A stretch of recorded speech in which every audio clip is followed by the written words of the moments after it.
आखिरकार सिल्वी ईशा को समझाने में कामयाब हुई और उसे वहां से ले जाने लगी, लेकिन जिया, जो ये सब देख रही थी, जलन और गुस्से से भर उठी। सिल्वी को जाते हुए देखकर उसने तंज भरे स्वर में पूछा, ये कौन है और ध्रुवांश के साथ इसका क्या रिश्ता है? जिया के सवाल का जवाब देने वाला वहां कोई नहीं था। ध्रुवांश की आंखों में अब सिर्फ अनिकेत के लिए गुस्से और दृढ़ता का मेल था। अनिकेत मुस्कुराते हुए अपनी जैकेट उतार रहा था। तुम्हें तुम्हारी औकात दिखानी पड़ेगी ध्रुवांश, अनिकेत ने कहा। ध्रुवांश ने अपनी मुस्कान के साथ अनिकेत को देखा। दोनों के बीच तनाव और रोमांच का अदृश्य पुल खिंच गया था। अनिकेत ने अपनी मुस्कान में छलकते अहंकार के साथ कहा, तुम रूल्स तो जानते होगे ध्रुवांश। अगर दो फाइटर्स आमने सामने होते हैं तो मुकाबले को दिलचस्प बनाने के लिए कुछ दांव पर लगाना पड़ता है। जो जीतेगा वो हारने वाले से उसकी कोई भी एक चीज ले सकता है। क्या तुम तैयार हो? ये कहते हुए उसकी नज़र सिल्वी पर टिक गई। उसके इरादे स्पष्ट थे। ध्रुवांश उसकी निगाहें समझ गया था। उसका दिल गुस्से और चिंता से उफनने लगा। सिल्वी पर अनिकेत की नीयत साफ थी, लेकिन ध्रुवांश ऐसी किसी शर्त को मान नहीं कर सकता था जिसमें किसी और को नुकसान पहुंचे। उसने ठंडी मगर दृढ़ आवाज में जवाब दिया, तुम फाइट करना चाहते हो या सिर्फ बहाने बना रहे हो? अगर कुछ दांव पर लगाना ही है तो वो सिर्फ पैसे होंगे। किसी इंसान की कीमत लगाना तुम्हारे जैसे लोगों का काम हो सकता है, मेरा नहीं। अनिकेत ने अपनी मुस्कान बरकरार रखते हुए ध्रुवांश के चेहरे पर देखा। चलो ठीक है, 100 मिलियन की शर्त लगाते हैं। अब तो तुम्हें कोई प्रॉब्लम नहीं होगी, है ना? ये सुनकर ध्रुवांश के चेहरे पर एक पल के लिए चिंता उभरी। 100 मिलियन यानी 10 करोड़ रुपए। ये रकम उसके लिए असंभव सी थी। इस वक्त उसके पास मुश्किल से 5 लाख रुपए थे, लेकिन वो डरना नहीं चाहता था। उसने पल भर में फैसला किया और सिर हिलाकर हामी भर दी। दोनों फाइटर्स एक दूसरे के आमने सामने खड़े हो गए। नियम तय थे। ये लड़ाई तब तक चलेगी जब तक एक हार न मान ले या लड़ने के काबिल ना रहे। जैसे ही मुकाबला शुरू हुआ, ध्रुवांश और अनिकेत एक बवंडर की तरह एक दूसरे से भिड़ गए। उनकी टक्कर से उठती धूल और हवा ने मैदान को ढक लिया। हर झटका, हर हमला हवा में गूंज रहा था। ध्रुवांश, जो हाल ही में हंटर बना था, अनिकेत के हर हमले से चतुराई से बच रहा था। उसकी स्पीड और फाइटिंग स्टाइल देखकर अनिकेत भी हैरान था। ये लड़का इतना तेज कैसे हो सकता है? अनिकेत मन ही मन सोचने लगा। अनिकेत, जो एक्सपीरियंस और पावर दोनों में ध्रुवांश से ऊपर था, हर बार अपनी पूरी शक्ति लगा रहा था, लेकिन ध्रुवांश के चेहरे पर डर का कोई नामो निशान नहीं था। वो अपने हर कदम को सटीकता से संभाल रहा था। दूर खड़ी जिया ये सब देखती हुई सोच रही थी, क्या ये वही ध्रुवांश है जिसे मैं जानती थी? जहां एक और मैदान के अंदर ताकत का खेल चल रहा था, वहीं बाहर खड़े लोग अलग अलग भावनाओं से भरे हुए थे। कुछ खौफ में थे तो कुछ उत्सुकता में। कुछ लोग फुसफुसा रहे थे, यार ये म्यूटेंट्स कितने खतरनाक होते हैं। सही कहा भाई, ऐसे लोगों से उलझना अपनी मौत को बुलावा देना है। इन म्यूटेंट्स की वजह से हमारा जीना मुश्किल हो गया है। ये खुद को बड़ा समझते हैं और हमें कीड़े मकोड़ों की तरह। इन बातों को सुनकर एक लड़की जो थोड़ी दूर खड़ी थी तेज आवाज में बोली, तुम दोनों चुप हो जाओ। तुम्हें शायद पता नहीं, लेकिन म्यूटेंट्स दूर से भी तुम्हारी बातें सुन सकते हैं। ये सुनते ही फुसफुसा रहे लोगों के चेहरे पीले पड़ गए। उनकी धड़कनें तेज हो गईं। उन्हें समझ आ गया कि उनका मजाक उड़ाना उनके लिए भारी पड़ सकता है। मुकाबला अपने चरम पर था। अनिकेत ने अचानक कदम रोके और गहरी सांस लेते हुए ध्रुवांश को तीखी नजरों से देखा। अब बहुत हुआ तुम्हारा बचाव। मैं तुम्हें चोट नहीं पहुंचाना चाहता था, लेकिन अब मुझे अपनी पूरी शक्ति दिखानी पड़ेगी, उसने कहा। ये कहते ही उसने अपनी आंखें बंद कर लीं और चारों ओर से एक अजीब सी ऊर्जा उसके आसपास इकट्ठा होने लगी। देखते ही देखते अनिकेत के शरीर के चारों ओर ऊर्जा का एक आवरण बनने लगा। ये आवरण उसकी हथेलियों में सिमट गया और मुट्ठियों के आसपास घूमने लगा। ये दृश्य देखकर मैदान में खड़े सभी लोग हैरानी और खौफ से जड़ हो गए। सिल्वी ने अनिकेत की ओर देखते हुए हैरानी से कहा, स्पिरिचुअल पावर? इसने स्पिरिचुअल पावर को कंट्रोल करना सीख लिया। ये तो वाकई एक बेहतरीन योद्धा है। ये सुनकर उसके पास खड़ी ईशा हैरान होकर बोली, आप मेरे भाई की ओपोनेंट की तारीफ क्यों कर रही हैं? सिल्वी मुस्कुराई। उसकी मुस्कान में ना कोई भय था, ना ही कोई द्वेष। उसने ईशा की ओर देखकर कहा, मैं किसी इंसान की नहीं बल्कि उसमें छिपे फाइटर की तारीफ कर रही हूं। ईशा के चेहरे पर चिंता और गुस्सा एक साथ झलकने लगा। उसने धीरे से कहा, तो क्या वो मेरे भाई से ज्यादा ताकतवर है? क्या भाई हार जाएंगे? सिल्वी ने एक प्यारी मुस्कान के साथ ईशा को देखा और उसे सांत्वना दी। ईशा, तुम्हें चिंता करने की जरूरत नहीं है। हाँ, अनिकेत एक अच्छा फाइटर है, लेकिन तुम्हारे भाई किसी से कम नहीं है। ध्रुवांश के पास सिर्फ ताकत नहीं है, उसके पास जज्बा और दिमाग भी है। सिल्वी ने ईशा को तो समझा लिया, लेकिन खुद के भीतर ध्रुवांश को लेकर गहरी चिंता थी। ध्रुवांश में भी अनिकेत की शक्ति को महसूस कर लिया था। उसकी मुट्ठियों के चारों ओर घूमती ऊर्जा किसी कवच या हथियार से कम नहीं लग रही थी। ध्रुवांश के चेहरे पर गहरी सोच उभर आई। स्पिरिचुअल पावर, उसने मन ही मन सोचा। ये शक्ति साधारण हंटर के लिए दुर्लभ थी। केवल 100 में से एक हंटर ही इस शक्ति को समझ और कंट्रोल कर पाता था। इस शक्ति का इस्तेमाल न सिर्फ बचाव के लिए बल्कि हमला करने के लिए भी किया जा सकता था। ध्रुवांश ये सब सोच ही रहा था कि अचानक अनिकेत ने एक तेज मुक्का उसके सीने पर जड़ दिया। धम! ध्रुवांश पीछे की ओर लड़खड़ा गया। उसका एक हाथ सीने पर था और आंखें अनिकेत पर टिकी हुई थी। अनिकेत अब पहले से कहीं ज्यादा तेज और शक्तिशाली हो चुका था। ध्रुवांश ने खुद को संभालने की कोशिश की, लेकिन अनिकेत ने दूसरा हमला कर दिया। अनिकेत अब बिजली की तरह तेज था। उसकी हर हरकत हवा को चीर रही थी। वो ध्रुवांश पर लगातार हमले कर रहा था। ध्रुवांश, तुम्हारी ये चालाकी अब काम नहीं आएंगी, अनिकेत ने दहाड़ते हुए कहा और एक और जोरदार प्रहार किया। ध्रुवांश उसकी गति को पढ़ने में असमर्थ हो रहा था। हर वार पहले से अधिक शक्तिशाली और तेज था। अनिकेत की स्पीड और ताकत ने ध्रुवांश को कमजोर कर दिया था। अनिकेत ने ध्रुवांश के चेहरे पर एक जबरदस्त मुक्का मारा। ध्रुवांश का सिर झटका खाकर पीछे गया और उसके मुंह से खून का फव्वारा निकल पड़ा। इससे पहले कि वो खुद को संभाल पाता, अनिकेत ने जोरदार लात मारी। ध्रुवांश हवा में उड़ा और सीधा एक ठोस दीवार से जा टकराया। दीवार में एक बड़ा गड्ढा बन गया और मलबे की धूल चारों ओर फैल गई। भाई! ईशा चीखी और भागते हुए सिल्वी के साथ ध्रुवांश की ओर दौड़ी। सिल्वी ध्रुवांश को उठाने के लिए उसकी ओर झुकी, लेकिन उसने हाथ उठाकर उसे रुकने का इशारा किया। रुको, ध्रुवांश ने धीरे से कहा। उसकी आवाज कमजोर थी, लेकिन उसके अंदर का जज्बा अभी भी बरकरार था। सिल्वी ने उसकी आंखों में झांका। दर्द के बावजूद वहां हार का नामो निशान नहीं था। किसी तरह खुद को संभालते हुए ध्रुवांश उठकर बैठ गया। उसकी नजरें अब अनिकेत पर थीं, जो दूर खड़ा उसकी ओर देख रहा था। अनिकेत के चेहरे पर एक घमंड भरी मुस्कान थी। वहीं पास खड़े आनूप और करण की खुशी देखने लायक थी। खत्म हो गया ये नाटक, करण ने मन ही मन सोचा। ध्रुवांश ने एक नज़र वहां खड़े सभी लोगों पर डाली। हर चेहरा या तो तंज भरा था या चिंता में डूबा। उसने एक गहरी सांस ली और अपनी आंखें बंद कर लीं। दूर से अनिकेत ने ठहाका लगाते हुए कहा, तो ध्रुवांश, अब हार मानने को तैयार हो? ध्रुवांश ने अपनी आंखें खोली। उसके होठों पर एक मुस्कान थी, एक ऐसी मुस्कान जिसने अनिकेत की जीत की खुशी को पल भर में कड़वाहट में बदल दिया। ध्रुवांश ने बिना कुछ कहे सिल्वी की ओर देखा। फिर उसकी नज़र सिल्वी के सीने की ओर गई, जहां उसने ध्रुवांश के गॉगल्स टांग रखे थे। सभी की नजरें ध्रुवांश पर टिक गई जब उसने अचानक हाथ बढ़ाकर सिल्वी के सीने से गॉगल्स उठा लिए। सिल्वी, जो ध्रुवांश के आगे कपड़े उतारने तक में नहीं शर्माती थी, इस बार उसका चेहरा लाल हो गया। उसने झुकी हुई नजरों से गॉगल्स पकड़े ध्रुवांश को देखा, जबकि जिया का चेहरा गुस्से से तमतमा उठा। जिया दूर खड़ी मन ही मन जलते हुए सोच रही थी, इतनी जल्दी तो कोई रिलेशनशिप में नहीं आता। इन दोनों को देखकर साफ पता चल रहा है कि ये ध्रुवांश की गर्लफ्रेंड है। ध्रुवांश, तुमने मुझसे झूठ बोला था। मेरे साथ साथ इस लड़की को भी डेट कर रहे थे। मैं तुम्हें छोड़ूंगी नहीं।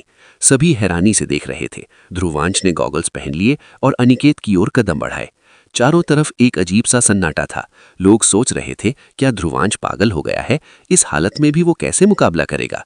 अनिकेत ने ध्रुवांश के आत्मविश्वास को मजाक समझते हुए ठहाका लगाया। अब ये क्या नया ड्रामा है? सीधे अपनी हार मान लो, वरना इस बार मैं अपने हमलों को नहीं रोकने वाला, उसने चिल्लाते हुए कहा। ध्रुवांश ने अपनी कपड़ों से धूल झाड़ी और अनिकेत की बातों का जवाब देने के बजाय ठंडे स्वर में कहा, चलो शुरू करते हैं। अनिकेत के चेहरे की मुस्कान गुस्से में बदल गई। उसने अपनी मुट्ठियां कसी और अपनी एनर्जी की परत वापस सक्रिय कर ली। उधर ध्रुवांश ने हल्की मुस्कान के साथ डेविल आई को सक्रिय कर लिया। गॉगल्स पहनने का असली कारण यही था, अपनी आंखों की शक्ति को छिपाना। डेविल आई ने ध्रुवांश को अनिकेत की ऊर्जा का सही अनुमान लगाने दिया। 500 पॉइंट्स, ध्रुवांश ने सोचा। ये उससे 200 पॉइंट अधिक था, लेकिन ध्रुवांश को डर नहीं था। वो प्राचीन फाइटिंग तकनीकें जानता था, जो शक्ति से कहीं अधिक महत्वपूर्ण थी। डेविल आई ने एक और फायदा दिया। अनिकेत की स्पीड, जो पहले ध्रुवांश के लिए चुनौती थी, अब सामान्य लग रही थी। सब कुछ उसकी आंखों के सामने मानो स्लो मोशन में हो गया। अनिकेत ने एक तेज हमला किया, लेकिन जैसे ही मुक्का ध्रुवांश के पास पहुंचा, टाइम स्लो हो गया। ध्रुवांश जल्दी से बचते हुए सीधे अनिकेत के चेहरे पर जोरदार मुक्का मारा। धम! अनिकेत जमीन पर गिर पड़ा। टाइल्स टूट गईं और उसका मुंह और नाक खून से भर गया। ध्रुवांश ने मुस्कुराते हुए कहा, ये मेरे चेहरे पर पंच मारने के लिए। आनूप और करण के चेहरों से रंग उड़ गया। दूर खड़ी जिया का दिल घबराहट और अविश्वास से भर गया। ये ध्रुवांश नहीं हो सकता, वो ऐसा कभी नहीं कर सकता। मुझे पता लगाना होगा कि ये कौन है, जिया ने मन ही मन कहा। वहीं सिल्वी, जो पहले से ही ध्रुवांश की क्षमताओं को जानती थी, मुस्कुरा रही थी। अब अनिकेत की बैंड बजेगी, उसने सोचा। अनिकेत ने अपने दर्द को नजरअंदाज करते हुए फिर से हमला किया। उसकी स्पीड और एनर्जी पहले जैसी ही तेज थी, लेकिन हर बार जब वो ध्रुवांश को मारने की कोशिश करता, ध्रुवांश के लिए समय फिर से धीमा हो जाता। ध्रुवांश चकमा देकर अनिकेत पर हमला करता और हर बार अनिकेत को गहरी चोट लगती। ये सिलसिला जारी रहा। हर हमले के बाद अनिकेत और अधिक थका हुआ और बेबस लगने लगा। ध्रुवांश ने आखिरकार इस लड़ाई को खत्म करने की ठानी। उसने एक तेज हमला किया। अनिकेत को लगा कि हमला सामने से आ रहा है, इसलिए उसने अपने हाथों से बचाव किया, लेकिन एक पल में ध्रुवांश बगल में प्रकट हुआ और उसने सीधा वार किया। ये सिर्फ शुरुआत थी। ध्रुवांश रुकने का नाम नहीं ले रहा था। उसके वारों की बौछार से अनिकेत की हालत बिगड़ती गई। हड्डियों की चटकने की आवाजें वहां खड़े हर व्यक्ति को सुनाई दे रही थी। अनिकेत जमीन पर गिरा पड़ा था। उसकी आंखों में अभी भी गुस्से और नफरत की लपटें जल रही थीं। दर्द के बावजूद वो हार मानने को तैयार नहीं था। उसने उठने की कोशिश की, लेकिन शरीर ने जवाब दे दिया। उसकी आंखें पलटीं और वो बेहोश हो गया। चारों तरफ सन्नाटा छा गया। लोग समझ गए थे कि लड़ाई खत्म हो चुकी है। ध्रुवांश ने जीत हासिल कर ली थी। ध्रुवांश की सांसें तेज चल रही थीं। उसके शरीर पर भी अनगिनत चोटें थीं। वो जानता था कि अनिकेत एक काबिल योद्धा है। ध्रुवांश ने अपनी तीखी नजरों से अनूप की ओर देखा। उसका चेहरा सफेद पड़ गया। ध्रुवांश के कदम धीरे धीरे उसकी ओर बढ़ने लगे। अनूप डर के मारे पीछे हटने लगा और वहीं खड़ा करण धीरे धीरे किनारे खिसक गया। ध्रुवांश के तेज कदम अनूप के करीब पहुंच चुके थे। तभी जिया बीच में आ गई। रुको, उसे कुछ मत करो, उसने कहा। ध्रुवांश ने उसे बिना देखे हाथ उठाकर रोकते हुए ठंडे स्वर में कहा, तुम इस सब से दूर रहो जिया, कहीं मेरी नफरत मेरे सब्र पर भारी न पड़ जाए। ये सुनकर जिया कांप उठी। वो उसे रोकने की हिम्मत नहीं कर पाई। ध्रुवांश ने डेविल आई को नॉर्मल करते हुए अपने गॉगल्स हटाए। उसकी आंखें गुस्से से लाल थीं। उसने सीधा अनूप की आंखों में आंखें डालकर कहा, आज तुम्हें माफ कर रहा हूं, लेकिन ये मत भूलना, मेरे डैड की हर चीज तुमसे वापस लेने में जल्द आऊंगा। तुम्हारी तबाही की उल्टी गिनती शुरू हो चुकी है। टिक टिक टिक टिक। उसके शब्दों ने हवा को ठंडा कर दिया। अनूप की टांगें कांप रही थीं। करण भी सहम कर दूर खड़ा रहा। ध्रुवांश ने बिना किसी और को देखे सिल्वी की ओर कदम बढ़ाए, लेकिन तभी पीछे से एक आवाज आई, ध्रुवांश, तुम कहते थे कि मुझसे जान से भी ज्यादा प्यार करते हो, तो वो लड़की कौन है? क्या तुमने भी मुझे धोखा नहीं दिया? अब तुम्हें मुझे नफरत से देखने का कोई हक नहीं। ध्रुवांश कुछ पल के लिए रुका। उसके कदम ठिठक गए, लेकिन उसने बिना पलटे हल्की मुस्कान के साथ कहा, मुझे तुम्हें देखना ही नहीं है जिया, नफरत का तो सवाल ही नहीं उठता। ये शब्द एक ठंडे खंजर की तरह जिया के दिल में उतर गए। उसकी आंखों में गुस्सा और उदासी की छाया थी।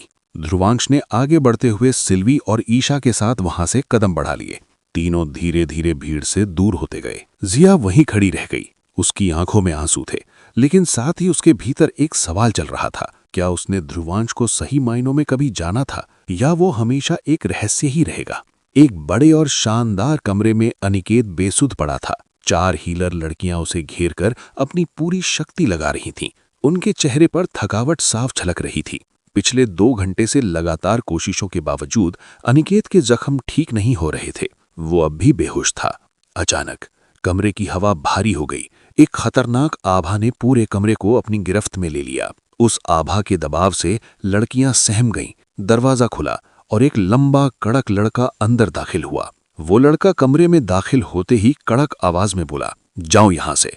उसकी आवाज इतनी ठोस और अथॉरिटी थी कि चारों लड़कियां बिना एक शब्द बोले सिर झुकाकर बाहर निकल गईं। उस व्यक्ति के पीछे एक और लड़का कुणाल चुपचाप खड़ा था। आगे बढ़ते हुए वो पहला लड़का, जो एम्परर लेवल का फाइटर था, सीधे अनिकेत के बगल में बैठा। उसने अपने हाथ को अनिकेत के माथे पर रखा और एक तेज ऊर्जा के साथ हीलिंग शुरू की। कुछ ही पलों में जो जख्म लड़कियां 2 घंटे में ठीक नहीं कर पाई थीं, वो गायब हो गए। अनिकेत ने अचानक आंखें खोल दी। जैसे ही अनिकेत की नजर सामने बैठे व्यक्ति पर पड़ी, वो तुरंत उठकर बैठ गया। उसकी आवाज कांप रही थी, बड़े भाई आप। सामने बैठा व्यक्ति, जो सिर्फ नाम से ही दुश्मनों के होश उड़ा सकता था, धीरे से बोला कि इस हीरो में इतनी हिम्मत आ गई जो मेरे यानी रणविजय चौहान के भाई पर हाथ उठा सके। रणविजय के शब्द एक खंजर की तरह चुभ रहे थे। अनिकेत शर्म से सिर झुकाकर धीरे से बोला, भाई वो, उसका नाम ध्रुवांश है। रणविजय की नजर अपने पीछे खड़े कुणाल पर पड़ी। बिना अनिकेत को देखे उसने ठोस आवाज में कहा, कुणाल, पता करो ये ध्रुवांश नाम का कौन सा हीरो है और कहाँ रहता है।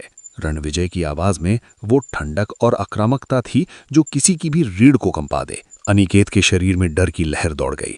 उसकी आवाज लड़खड़ाई, भाई, वो हीरो नहीं है। रणविजय की नजरें संकीर्ण हो गई।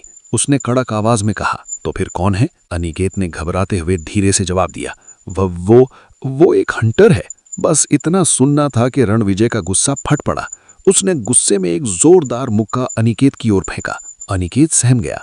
उसे लगा कि आज उसकी जान चली जाएगी, लेकिन मुक्का उसके पास नहीं पहुंचा। रणविजय ने आखिरी पल में दिशा बदली और मुक्का दीवार पर जा लगा। दीवार में एक बड़ा सा छेद हो गया। टुकड़े इधर उधर बिखर गए। रणविजय ने अनिकेत की ओर तीखी नजरों से देखा। तुम्हारी हिम्मत कैसे हुई किसी हंटर से मार खाकर मेरे सामने आने की? अगर तुम मेरे भाई न होते तो मैं तुम्हें अभी मार डालता। रणविजय ने गहरी सांस ली और कुणाल की ओर मुड़ा। उसकी आंखें अब और भी खतरनाक दिख रही थीं। पता करो ये ध्रुवांश कहाँ है। उसे मैं अपने हाथों से खत्म करूंगा। जो मेरे भाई को छुएगा वो जिंदा रहने के लायक नहीं। रणविजय ने गहरी सांस ली और कुणाल की ओर मुड़ा। उसकी आंखें अब और भी खतरनाक दिख रही थीं। पता करो ये ध्रुवांश कहाँ है। उसे मैं अपने हाथों से खत्म करूंगा। जो मेरे भाई को छुएगा वो जिंदा रहने के लायक नहीं। रणविजय का गुस्सा जैसे कमरे की हवा को भारी कर रहा था। उसकी मुट्ठियां लगातार बंद और खुल रही थीं। उसकी आंखों में जलता हुआ गुस्सा और अहंकार साफ झलक रहा था। तभी कुणाल ने गहरी सांस ली और गंभीर आवाज में कहा, रणविजय, मैं तुम्हें ऐसा कदम उठाने से रोकना चाहूंगा। अगर तुम खुद जाकर उस मामूली हंटर को मारोगे तो ये बात हर जगह फैल जाएगी। सोचो, चौहान खानदान की इज्जत का क्या होगा? लोग कहेंगे कि एक एम्परर लेवल फाइटर को एक मामूली हंटर के खिलाफ खुद जाना पड़ा। कुणाल, जो एक वकील होने के साथ साथ एक हीरो लेवल का फाइटर था, वो रणविजय का अच्छा दोस्त था, इसलिए उसकी बात को काटने से पहले एक बार भी नहीं सोचता था। उसके बजाय किसी और में इतनी हिम्मत नहीं थी कि रणविजय की बात काट सके। रणविजय भी उसकी सलाह को गंभीरता से लेता है। उसके जबड़े कस गए। पल भर के लिए वो रुका, लेकिन उसकी आंखों में अब भी आग धधक रही थी। उसने धीरे धीरे कुणाल की तरफ देखा। तो तुम ही बताओ मैं क्या करूं? क्या उसे ऐसे ही छोड़ दूं? उसकी आवाज में झुंझलाहट और गुस्से का मिश्रण था। कुणाल ने हल्की मुस्कान के साथ रणविजय की ओर देखा। मैंने ऐसा कब कहा कि उसे छोड़ दो? उसकी आवाज में शांति थी, लेकिन उसके शब्दों में चालाकी छुपी थी। वो थोड़ा आगे बढ़ा और धीरे से बोला, सोचो, अगर वो किसी रेड पर जाए और वहां मारा जाए तो? रणविजय के होठों पर एक शैतानी मुस्कान उभरी। उसकी आंखें अब क्रूर आनंद से चमक रही थीं। तुम सही कह रहे हो कुणाल, ये काम उतना ही शानदार होगा जितना कि मेरा बदला। वहीं पर बैठा अनिकेत सिर झुकाए चुपचाप इस बातचीत को सुन रहा था। उसकी सांसें भारी हो रही थीं। उसे डर था कि कहीं रणविजय सच में ध्रुवांश पर वार करने की कोशिश ना करे, और उससे भी बड़ा डर ये था कि उसने अब तक अपने भाई को ये नहीं बताया था कि ध्रुवांश ने उस पर हमला नहीं किया था। असल में उसने ही ध्रुवांश को चुनौती दी थी।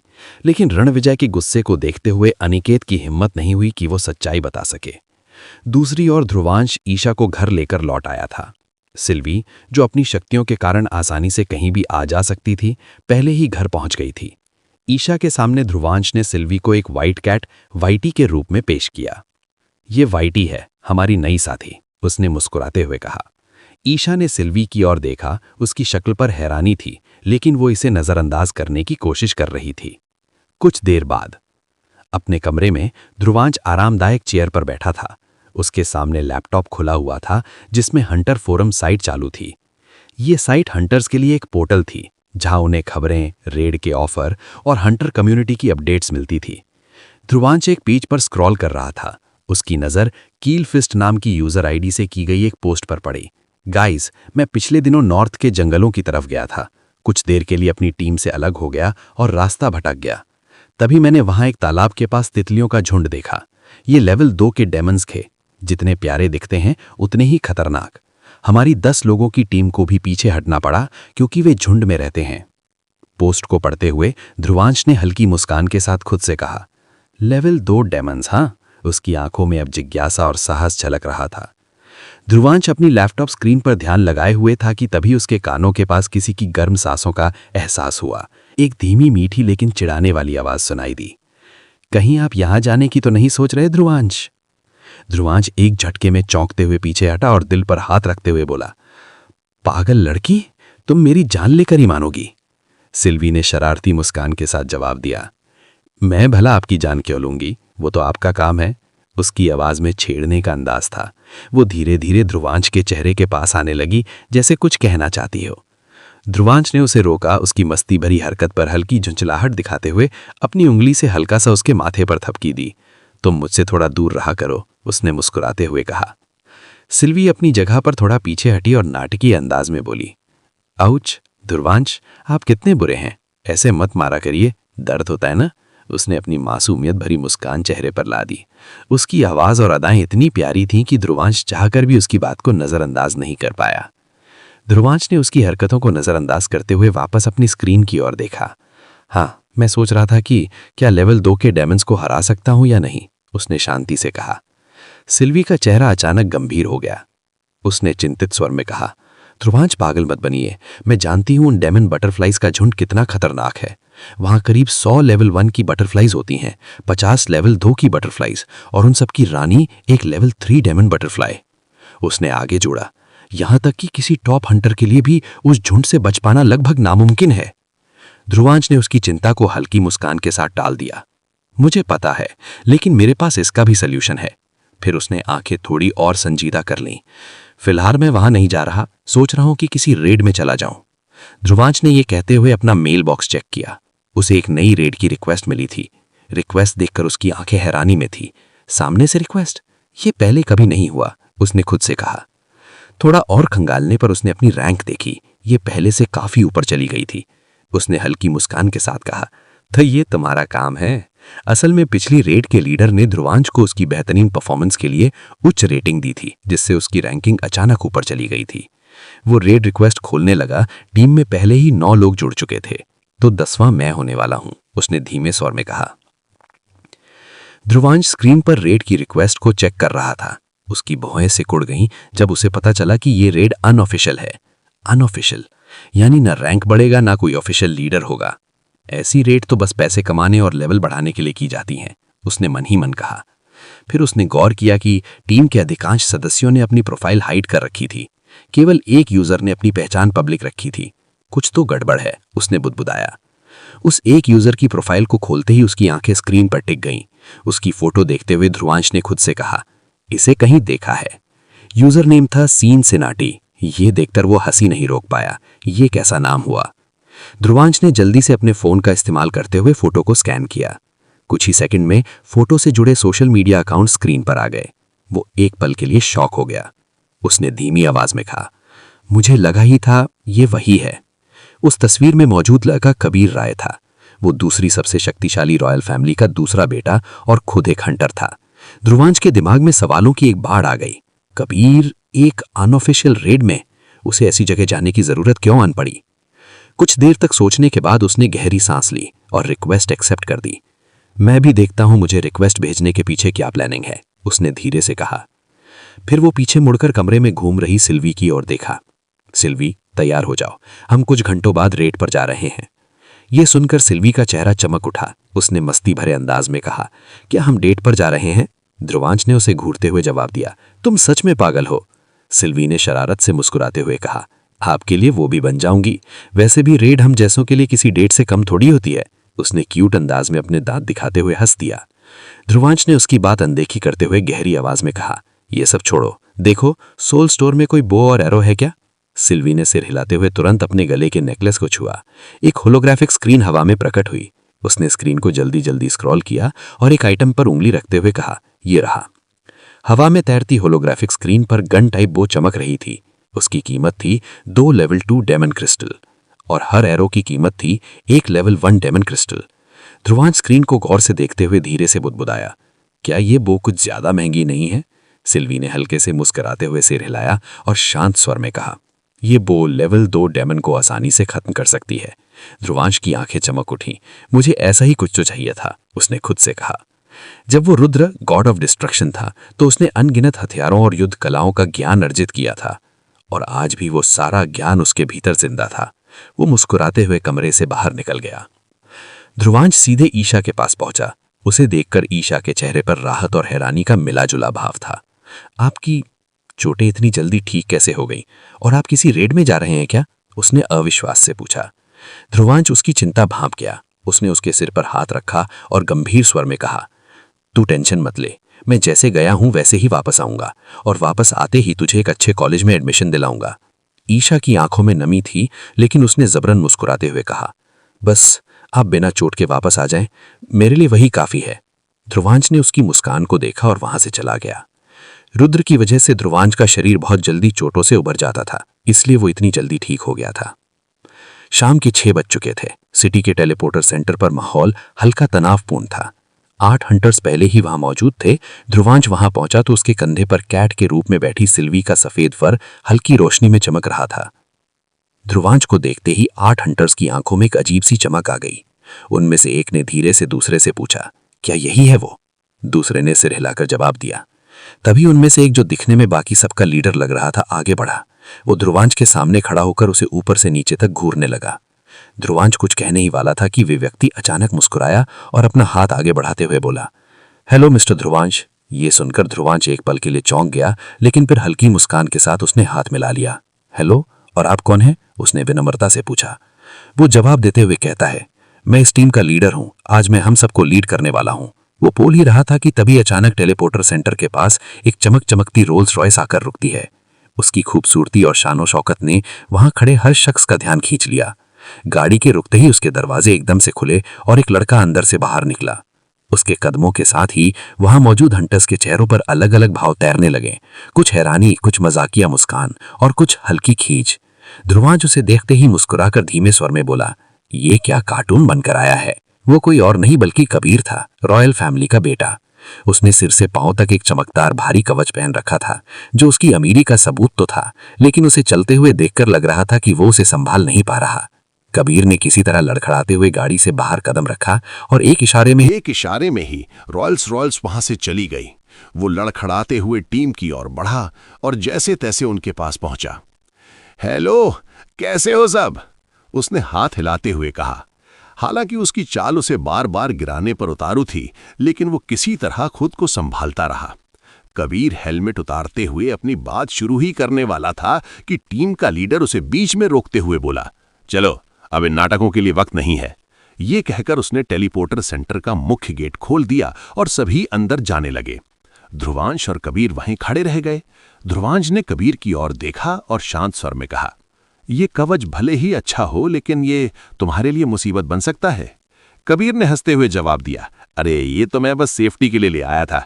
ये कहते हुए उसने कवच पर लगे एक छोटे से बटन को दबाया। अगले ही पल भारी भरकम कवच कबीर के शरीर से गायब होकर एक छोटे से बॉक्स में तब्दील हो गया। कबीर ने वो बॉक्स अपनी जैकेट की जेब में रखते हुए गर्व से कहा, ये हमारी फैमिली की कंपनी की लेटेस्ट टेक्नोलॉजी का कवच है। ध्रुवांश ने उसके इस दिखावे को पूरी तरह नजरअंदाज करते हुए गेट की ओर कदम बढ़ा दिए। कबीर ने अपने कपड़ों पर एक नजर डाली। उसने ब्रांडेड और महंगे कपड़े पहन रखे थे, लेकिन ध्रुवांश की प्रतिक्रिया ने उसे मायूस कर दिया। उसने ध्रुवांश के पीछे जाते हुए थोड़ा रुककर अपने हाथ को आगे बढ़ाया और मुस्कुराते हुए कहा, मेरा नाम कबीर है। ध्रुवांश ने बिना रुके उसे ऊपर से नीचे तक एक नजर देखा। उसकी चाल में आत्मविश्वास था, लेकिन उसका चेहरा शांत और गंभीर था।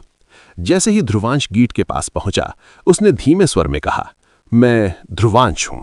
यह सुनकर कबीर के चेहरे पर मुस्कान लौट आई। उसने तेजी से अपने कदम बढ़ाए और ध्रुवांश के पीछे चलने लगा।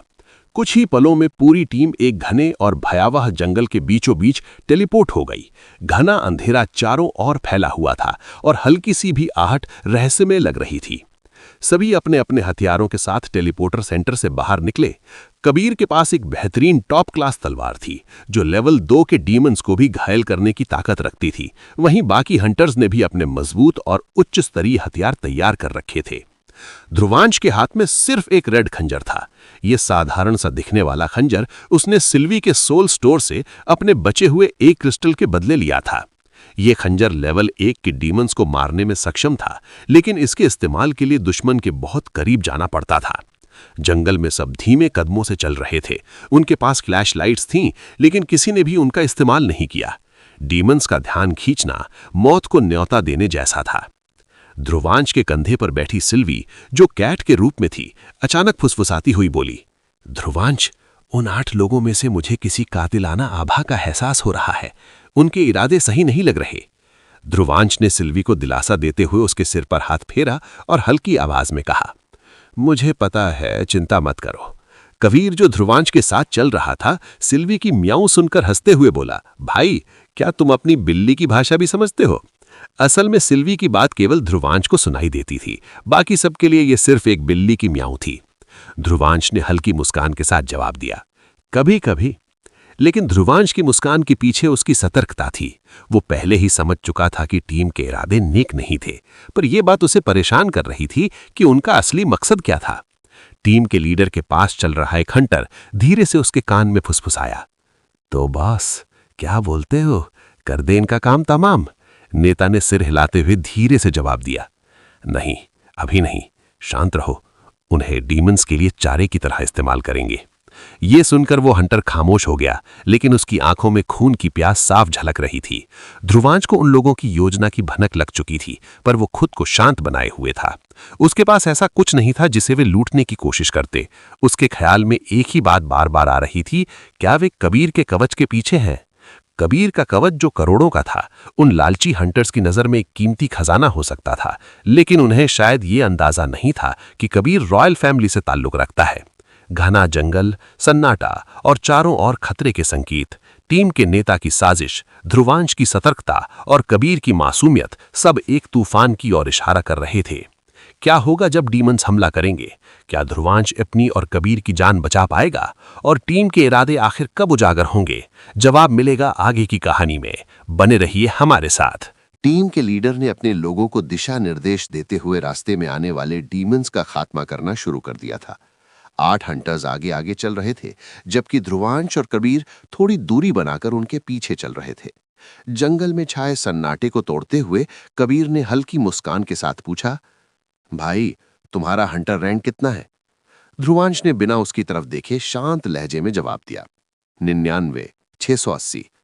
ये सुन कबीर हल्का हंसते हुए बोला, अरे वाह, मेरा रैंक 49, 43 है। ध्रुवांश के चेहरे पर कोई खास प्रतिक्रिया नहीं आई। उसे ये पहले से पता था कि कबीर का रैंक अच्छा है, लेकिन वो जानता था कि कबीर की अधिकांश रेड्स उसके परिवार की मदद से पूरी हुई थीं। ये कबीर की पहली बार की बाहरी रेड थी जिसे उसने अपने परिवार से छुपा कर किया था। ध्रुवांश चुपचाप आगे बढ़ रहा था जब कबीर ने फिर पूछा, भाई, हम जा कहाँ रहे हैं? ध्रुवांश ने गंभीरता से जवाब दिया, यहाँ पास में एक गुफा है जहां लेवल 1 के डीमंस का झुंड ऐता है। हमारा असली टारगेट वहीं है। कबीर ने सिर हिलाकर सहमति जताई और साथ साथ चलने लगा, पर ध्रुवांश की आंखें कबीर को टटोल रही थीं। कुछ सोचते हुए उसने धीमी आवाज में पूछा, तुम इस रेड में क्यों आए हो? मेरा मतलब, तुम्हें इसकी जरूरत क्यों पड़ी? जिस परिवार से तुम आते हो वहां तुम्हारे लिए ऐसी जोखिम भरी रेड का कोई मतलब नहीं बनता। ये सुनते ही कबीर के चेहरे पर हल्की सी ठंडी मुस्कान उभर आई। उसने ध्रुवांश की ओर देखा और भावुक स्वर में कहा, हाँ भाई, सब यही कहते हैं, पर मैं खुद से कुछ करना चाहता हूं। मैं जानता हूं कि लोग मुझे पीठ पीछे कार्टून, कमजोर, बच्चा और न जाने क्या क्या बुलाते हैं। जब तक मैं अपने परिवार के बनाए रास्ते पर चलता रहूंगा, लोग ऐसा ही बोलते रहेंगे। कबीर की आवाज में सच्चाई और दर्द की कड़वाहट थी। मैं मेहनत से अपनी पहचान बनाना चाहता हूं, अपने दम पर कुछ करना चाहता हूं। कमजोर हूं, ये भी जानता हूं, लेकिन अपनी कमजोरियों को हराना चाहता हूं। ध्रुवांश ने पहली बार ऐसे लड़के को देखा था जिसने आराम और पैसा छोड़कर कठिनाइयों का रास्ता चुना हो। यह सुनकर उसकी आंखें थोड़ी चौड़ी हो गई। कबीर के शब्दों में एक अजीब सा ईमानदार आत्मविश्वास था जिसने ध्रुवांश का दिल जीत लिया। ध्रुवांश ने कुछ नहीं कहा, वो चुपचाप चलता रहा। कबीर भी उसकी खामोशी में उलझा हुआ था। अचानक ध्रुवांश ने बिना उसकी ओर देखे धीमी आवाज में कहा, तुम किसी भी हाल में ये बात किसी को मत बताना कि तुम रॉयल फैमिली से हो। कबीर ने आश्चर्य से ध्रुवांश की ओर देखा। ये बात सुनकर उसके मन में कई सवाल उठने लगे। ध्रुवांश को ये कैसे पता? क्या उसने पहले ही मुझे पहचान लिया था? और क्या मेरी पहचान बताने से मेरे लिए कोई खतरा हो सकता है? लेकिन वो कुछ नहीं बोला। ध्रुवांश की सलाह की गंभीरता ने उसे जवाब देने से रोक दिया। उसने चुपचाप सिर हिला दिया और अपने कदमों की रफ्तार बढ़ा ली। लीडर ने सभी का ध्यान गुफा की ओर खींचा और उत्साहित होकर कहा, सुनो, वो सामने देखो, वही है वो गुफा। ऐसी गुफाओं में शुरुआत में कुछ कमजोर डीमंस मिलते हैं। अंदर एक बड़ा हॉल होगा जहां सैनिक डीमंस होते हैं, और उसके बाद खजाना। उसने थोड़ा रुक कर प्रभावी लहजे में कहा, वहां टेडिनाइट क्रिस्टल्स के होने का दावा है। अगर हमने उन्हें हासिल कर लिया तो हमारी किस्मत बदल जाएगी, हम सब अमीर हो जाएंगे। कबीर की आंखों में चमक आ गई। वो इस रोमांचक संभावना से उत्साहित हो गया। लेकिन ध्रुवांश अब भी सतर्क था। उसका ध्यान लीडर के चेहरे पर था, परंतु लीडर अपने हाव भाव को कुशलता से छिपाए हुए था। सभी पेड़ों के पीछे छिपकर गुफा को देख रहे थे। गुफा की दीवारों पर काई जमी थी, जो हल्के में हल्की हल्की चमक रही थी। प्रवेश द्वार के आसपास हरी बेलें लटक रही थीं और उनमें से छोटे छोटे चमकते जुगनू उड़ रहे थे। ये दृश्य जितना सुंदर था, उतना ही खतरनाक। लीडर ने सभी को चेतावनी देते हुए कहा, ध्यान दो, इन बेलों और चमकते कीड़ों से बचकर रहना। ये इतने जहरीले हैं कि तुम्हें 1 मिनट में खत्म कर देंगे। ये सुनकर कबीर के चेहरे का रंग उड़ गया। जंगल से आती रहस्यमयी आवाजों ने उसे और भी डरा दिया। वो डर के मारे ध्रुवांश के और करीब आ गया। ध्रुवांश के पास आते ही ध्रुवांश की बिल्ली सिल्वी गुर्राने लगी। शांत रहो, ध्रुवांश ने सिल्वी के सिर पर हाथ फेरते हुए कहा। कबीर ने घबराते हुए दांत दिखाए और हंसने की कोशिश की। उसने सिल्वी को देखते हुए मजाकिया अंदाज में कहा, हेलो छोटी शेरनी। पर सिल्वी की घूरती आंखें कबीर को और असहज कर गईं। कबीर का ध्यान गुफा के प्रवेश द्वार पर चला गया, जहां एक चमकता कीड़ा उड़ रहा था। उसकी खूबसूरती में कबीर खो ही गया था कि अचानक बेलों में छिपा एक फूल उस कीड़े को निगल गया। यह नजारा देखकर कबीर इतना डर गया कि उसने घबराहट में अपना ही खून डटक लिया। जैसे ही ध्रुवांश और बाकी टीम गुफा के प्रवेश द्वार पर पहुंचे, लीडर ने तलवार निकालते हुए बेलों को काट डाला। चलो अंदर बढ़ते हैं, उसने आदेश दिया। ध्रुवांश सतर्कता से चलने लगा, जबकि कबीर डरते डरते उसके पीछे पीछे था। उसकी नजरें बार बार इधर उधर भटक रही थीं, मानो हर अंधेरे कोने में कोई खतरा छिपा हो। अचानक कबीर ध्रुवांश से टकरा गया। सॉरी भाई, कबीर ने डरते हुए कहा और जबरदस्ती मुस्कुराने की कोशिश की। सिल्वी ये देखकर बुदबुदाई। अगर इस डरपोक को पता चल गया कि उन आठों के इरादे क्या हैं, तो ये पक्का पैंट में सुसु कर देगा। ध्रुवांश ने उसकी बात अनसुनी करते हुए लीडर और बाकी लोगों की हर हरकत पर नजर रखी। गुफा में घुसते ही माहौल पूरी तरह से बदल गया। यहाँ का अंधेरा बाहरी जंगल से भी गहरा था। दीवारों पर हल्की चमकती काई और जुगनू गुफा को डरावना लेकिन सुंदर बना रहे थे। ध्रुवांश के पास एक छोटा सा चमकता कीड़ा उड़कर आया। ये किसी साधारण मक्खी जितना ही था, पर इसकी चमक मनमोहक थी। कबीर ने उसे देखा और फुसफुसाया, भाई कितना प्यारा लग रहा है। लेकिन ध्रुवांश ने बिना एक पल गंवाए अपने खंजर से उस कीड़े पर वार किया। छप! ध्रुवांश का खंजर उस कीड़े को चीरते हुए दीवार में जा धंसा। ध्रुवांश दीवार के पास खड़ा था। उसके खंजर की नोक पर फंसा कीड़ा अभी भी हलचल कर रहा था। नीले रंग का चिपचिपा पदार्थ उसके शरीर से बह रहा था। ध्रुवांश ने ध्यान से उसे देखा। वो जिंदा था। बिना कोई भाव दिखाए ध्रुवांश ने खंजर को दीवार से निकाला और कीड़े को वहीं रखकर उसे 2 हिस्सों में काट दिया। कीड़ा तड़प कर मर गया। जैसे ही कीड़ा मरा, ध्रुवांश के कानों में एक अजीब सी आवाज गूंजी, आपने एक अननोन डीमन को मारा है। आपको कोई डीमन पॉइंट हासिल नहीं हुई है, लेकिन आपको एक पावर पॉइंट मिला है। ये सुनते ही ध्रुवांश थोड़ी देर के लिए ठिठक गया। उसने अपनी सोल स्क्रीन पर नजर डाली। उसकी पावर अब 301 हो गई थी। ये उसके लिए नया और चौंकाने वाला अनुभव था, लेकिन उसने खुद को संयमित रखते हुए इस अजीब घटना को नजरअंदाज किया और आगे बढ़ गया। पीछे से कबीर की निगाहें ध्रुवांश पर थी। वो ध्रुवांश के खंजर चलाने के अंदाज को देखकर दंग था। उसके भीतर के डर पर थोड़ी सी उत्सुकता हावी होने लगी। वो ध्रुवांश के पास आकर खुश होकर बोला, ध्रुवांश भाई, आपका निशाना तो गजब है, आप मुझे सिखाएंगे? ध्रुवांश ने उसकी ओर गुस्से से देखा और ठंडे स्वर में जवाब दिया, अगर तुम जिंदा बचे तो। ध्रुवांश के इस जवाब ने कबीर के उत्साह को कुचल दिया। उसकी आवाज और तीखे लहजे ने कबीर को अंदर तक डरा दिया। उसने डरते हुए धीरे से सिर हिलाया और चुपचाप ध्रुवांश के पीछे चलने लगा। अचानक गुफा के अंधेरे से कुछ लो लेवल डीमंस निकलकर उन पर टूट पड़े। ये डीमंस कमजोर थे, लेकिन इनकी संख्या अधिक थी। इनसे डीमन क्रिस्टल्स नहीं मिलते थे, पर कभी कभार डीमन पॉइंट्स मिल जाते थे। लीडर और उसके साथी इन डीमंस पर टूट पड़े। हर कोई अपने हथियारों के साथ उनकी ओर दौड़ा। ध्रुवांश अलग, वो दूसरों की तरह अंधाधुंध हमला करने के बजाय केवल उन डीमंस को मार रहा था जो सीधे उस पर हमला कर रहे थे। जैसे ही उसने एक डीमन को मारा, वही अजीब आवाज फिर से सुनाई दी, आपने एक लो लेवल डीमन को मारा है। आपको कोई डीमन पॉइंट हासिल नहीं हुई है, लेकिन आपको एक पावर पॉइंट मिला है। ये सिलसिला चलता रहा। हर बार जब वो एक डीमन मारता, उसे वही आवाज सुनाई देती। वो हर डीमन के साथ और ज्यादा पावर पॉइंट्स हासिल करता गया। ध्रुवांश ये देखकर हैरान था। 5 डीमन मारने के बाद उसकी पावर लेवल 326 तक पहुंच गई थी। लेकिन जैसे ही उसने छठे डीमन को मारा वो आवाज सुनाई देना बंद हो गई। ये देख वो गहरे विचारों में डूब गया। शायद एक ही तरह के डीमन को लगातार मारने पर पॉइंट मिलने बंद हो जाते हैं, जैसे डीमन पॉइंट के साथ होता है। उसने खुद से बुदबुदाया। ध्रुवांश सही था, एक ही तरह के ज्यादा डीमंस को मरने पर डीमन पॉइंट मिलना बंद हो जाते हैं। गुफा में सभी डीमंस को मार गिराया गया था।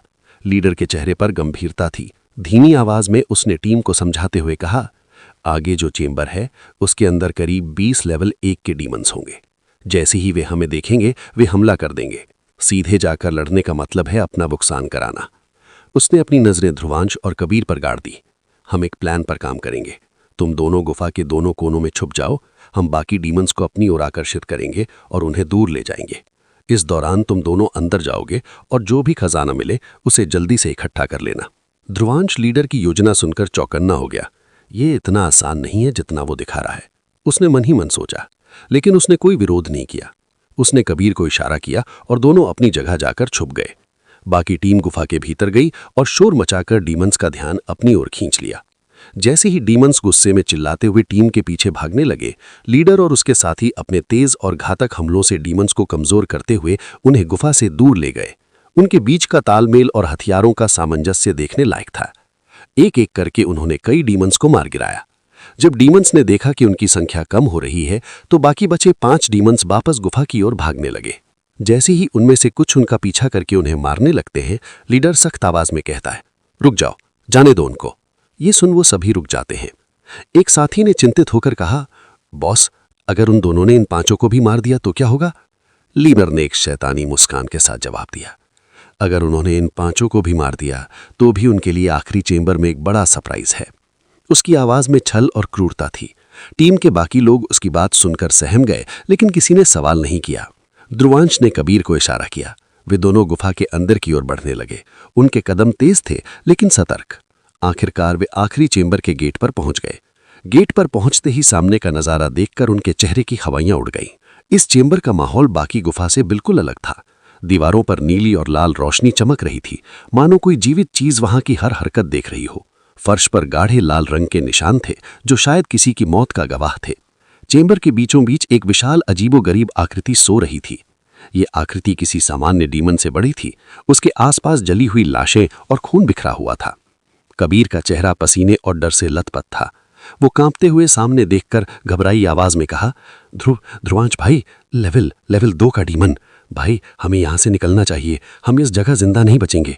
लेकिन जैसे ही उसने पीछे देखा, उसकी आंखें चौड़ी हो गईं और चेहरे का रंग पीला पड़ गया। भाई, पीछे देखो, 5 डीमंस हमारी तरफ आ रहे हैं, हम मरने वाले हैं, हम मरने वाले हैं। ध्रुवांश ने उसे कसकर पकड़कर झंझोड़ते हुए फुसफुसाया, चुप रहो, वो लेवल 2 का डीमन गहरी नींद में है। अगर तुम चिल्लाते रहे तो उसे जगा दोगे। ध्रुवांश की चिंता पीछे से आ रहे डीमंस को लेकर नहीं थी। उसकी नजर चेंबर के बीचों बीच बैठे एक विशालकाय सांप को देखकर थी, जो लेवल 2 का डीमन था। सांप की आंखें बंद थी और उसकी हर सांस के साथ पूरे कमरे में गूंजती हुई आवाज उठ रही थी। चेंबर की दीवारों और फर्श पर चमकते टेडेनाइट क्रिस्टल मौजूद थे। हर टुकड़े की कीमत करोड़ों में थी। तभी सिल्वी ने ध्रुवांश को चेतावनी दी, ध्रुवांश, पीछे देखो। ध्रुवांश ने मुड़कर देखा। 5 डीमंस कबीर के बेहद करीब आ चुके थे। उनमें से एक ने छलांग लगाई और कबीर पर हमला कर दिया। कबीर डर के मारे पीछे हटते हुए जमीन पर गिर पड़ा। उसका चेहरा भय से सफेद हो चुका था। भाई, मदद करो, उसने चिल्लाते हुए कहा। ध्रुवांश ने बिना वक्त गवाए अपने खंजर को पूरी ताकत से फेंका। खंजर हवा को चीरता हुआ एक डीमन के सिर को चीरते हुए पीछे की दीवार में धंस गया और वह जमीन पर ढेर हो गया।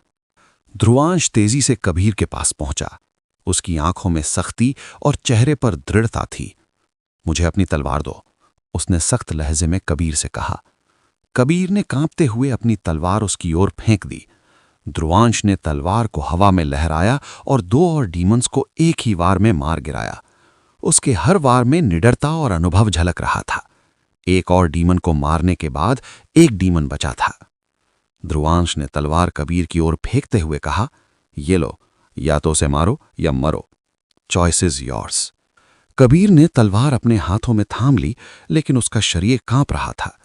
डीमन उसकी ओर बढ़ रहा था और वो डर से जड़ हो गया।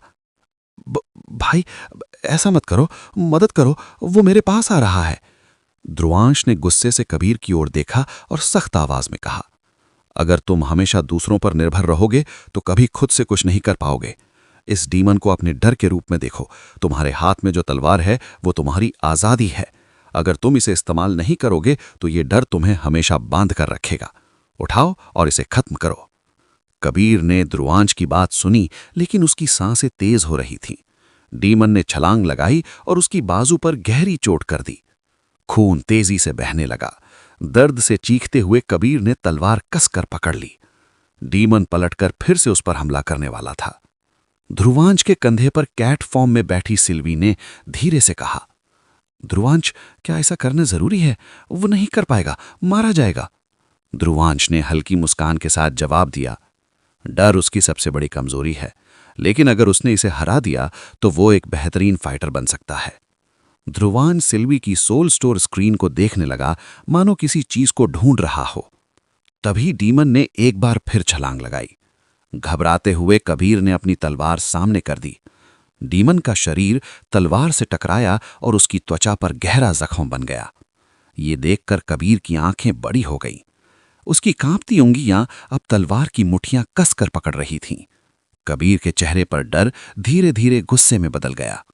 उसके दिमाग में उन सभी लोगों की यादें तैरने लगीं जिन्होंने उसे कमजोर समझा था, उसे कभी खुद से कुछ करने का मौका नहीं दिया था। उसकी आंखें गुस्से से लाल हो गईं। अब उसके सामने खड़ा डीमन सिर्फ एक डीमन नहीं था, वो उसकी जिंदगी की सारी बंदिशों का प्रतीक बन गया था। डीमन ने एक और हमला किया, लेकिन इस बार कबीर ने गुस्से में चिल्लाते हुए तलवार घुमाई।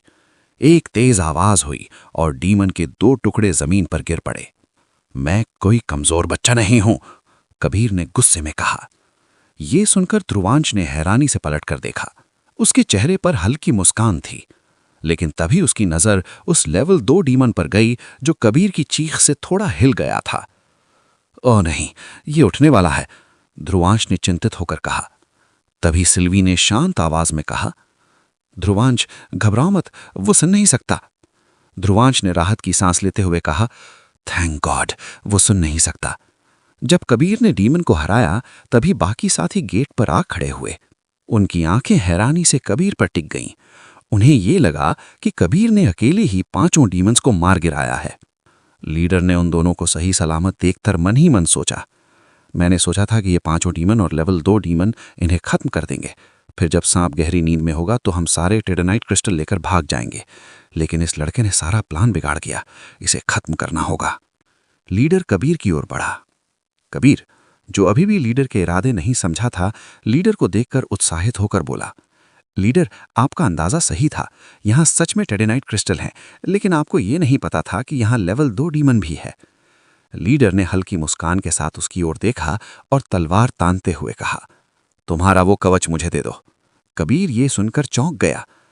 क्या? लेकिन क्यों? लीडर की आंखों में एक शैतानी चमक थी। तुम यहां सिर्फ एक मोहरा थे, तुम्हारी ताकत अब मेरे लिए खतरा बन सकती है। कवच मुझे चाहिए और तुम्हारी जरूरत अब खत्म हो चुकी है। क्या होगा अब? क्या ध्रुवांश, लीडर और उसकी टीम को मात देकर कबीर को बचा पाएगा? और क्या होगा जब लेवल 2 डीमन अपनी नींद से जाग जाएगा? जानने के लिए बने रहें हमारे साथ। लीडर ने हल्की मुस्कान के साथ उसकी ओर देखा और तलवार तानते हुए कहा, तुम्हारा वो कवच मुझे दे दो। कबीर ये सुनकर चौंक गया। क्या? लेकिन क्यों? लीडर की आंखों में एक शैतानी चमक थी। तुम यहां सिर्फ एक मोहरा थे, तुम्हारी ताकत अब मेरे लिए खतरा बन सकती है। कवच मुझे चाहिए और तुम्हारी जरूरत अब खत्म हो चुकी है। कबीर मुस्कुराते हुए शांत स्वर में बोला, आपको उस कवच की जरूरत थी तो पहले बोल लेते, मैं खुशी खुशी दे देता। यह सुनकर लीडर और उसकी टीम जोर से हंस पड़ी। उनमें से एक ने मजाक उड़ाते हुए कहा, अबे चपड़गंजू, तुम्हें अब तक समझ नहीं आया? हमें पहले से पता था कि यहां लेवल 2 डीमन है। हम बस तुम्हें और तुम्हारे दोस्त को उसका शिकार बनाना चाहते थे, पर लगता है किस्मत अभी भी तुम्हारे साथ है। लीडर ने ठहाका लगाते हुए कहा, बच्चे, तुम बहुत भोले हो, तुम्हें अपने घर पर ही रहना चाहिए था। लड़ाई तुम्हारे बस की बात नहीं। कबीर की आंखों में गुस्से की लपटें चलने लगीं।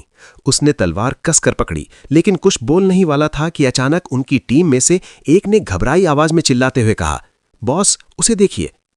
सभी की नजरें ध्रुवांश पर टिक गईं। वो शांत और स्थिर था, मानो डर शब्द को कभी महसूस ही नहीं किया। उसकी आंखें लेवल 2 डीमन के सिर पर टिकी थीं और वो अपने खंजर को उसकी आंख में निशाना बनाने की तैयारी कर रहा था। लीडर ने घबराते हुए चिल्लाया, अबे पागल हो गया है क्या? हम सब मारे जाएंगे। ध्रुवांश ने एक पल के लिए उनकी ओर देखा और चेहरे पर एक खतरनाक मुस्कान लाते हुए कहा, मरने के लिए ही तो हमें भेजा था, है ना? तो इसमें नया क्या है? लीडर ये सुनकर हैरान रह गया। उसने सख्त आवाज में पूछा, तुम्हें पहले से पता था? ध्रुवांश ने जवाब दिया, बिल्कुल, लेकिन अगर मरना ही है तो कम से कम अपनी शर्तों पर मरूंगा। इतना कहते ही ध्रुवांश ने अपने खंजर को पूरी ताकत के साथ लेवल 2 डीमन की ओर फेंका। उसकी चमड़ी पर खंजर का वार किसी लोहे की दीवार पर चोट करने जैसा था। डीमन की सख्त चमड़ी खंजर को रोक सकती थी, लेकिन ध्रुवांश का निशाना सटीक था। खंजर सीधे उसकी आंख में जाकर धंस गया। डीमन दर्द से कराह उठा। उसकी जमीन को कंपा देने वाली चीख ने पूरे चैम्बर को थरथरा दिया। लीडर की टीम के लोग बाहर भागने की कोशिश करने लगे, लेकिन उस सांप जैसे दिखने वाले सांप ने अपनी पूंछ को गेट पर मारा। गेट के ऊपर से बड़े बड़े पत्थर गिर गए और उनका एकमात्र रास्ता बंद हो गया। लीडर की टीम के 2 लोग इसमें घायल हो गए। बाकी सभी ने अपने अपने हथियार कसकर पकड़े और घबराते हुए सांप की ओर देखा। लीडर ने चिल्लाकर कहा, कोई पीछे मत हटना, अगर इसे हराना है तो एक टीम की तरह लड़ना होगा। सभी ने अपने अपने हथियारों से लेवल 2 डीमन पर हमला शुरू कर दिया। ध्रुवांश तेजी से दौड़ लगाई और एक छलांग में सांप के सिर पर चढ़ गया। वो खंजर को और गहराई तक ढकेलने की कोशिश कर रहा था। उस डीमन के हिलने की वजह से वो खंजर को पकड़कर लटक गया, लेकिन तभी सांप ने झटके से अपना सिर हिलाया। ध्रुवांश संतुलन खो बैठा और खंजर के साथ दीवार से जा टकराया। दीवार से टकराने के कारण ध्रुवांश के सिर और पीठ में भयंकर दर्द था। उसकी सांसें तेज चल रही थीं, लेकिन वो हार मानने को तैयार नहीं था। उसने खुद को खड़ा किया और उस डीमन की दूसरी आंख पर निशाना साधा। उसकी स्थिरता और सटीकता देखकर सभी दंग रह गए। जैसे ही खंजर दूसरी आंख में धंसा, सांप दर्द से बेतहाशा तड़पने लगा। लीडर और उसकी टीम को यकीन नहीं हो रहा था कि ये लड़का ऐसा कर सकता है। कबीर, जो अब खुद को संभाल चुका था, ध्रुवांश की ओर देखता है और चिल्लाता है, ध्रुवांश, ये लो। इसके साथ ही उसने अपनी तलवार ध्रुवांश की ओर फेंकी। ध्रुवांश ने हवा में उछलते हुए तलवार को पकड़ा और उस डीमन के ऊपर कूद पड़ा। उसके कदम सांप की सख्त चमड़ी पर चल रहे थे। वो बिना रुके उसकी गर्दन तक पहुंचा। तलवार के हर वार के साथ सांप की चीखें और जोरदार हो रही थी। जब सांप पूरी तरह कमजोर हो गया तो ध्रुवांश ने अपनी पूरी ताकत से छलांग लगाई और तलवार को उसके फन के आर पार कर दिया। सांप धराशायी होकर जमीन पर गिर पड़ा। उसके शरीर से एक गहरी कराह निकली और उसकी हरकतें धीरे धीरे बंद हो गई। सांप के गिरने के बाद ध्रुवांश की सोल स्क्रीन चमक उठी। एक आवाज सुनाई दी, आपने एक लेवल 2 डीमन को मारा है। आपको लेवल 2 के 5 डीमन पॉइंट्स हासिल हुए हैं। ध्रुवांश ने अपनी सोल स्क्रीन देखी।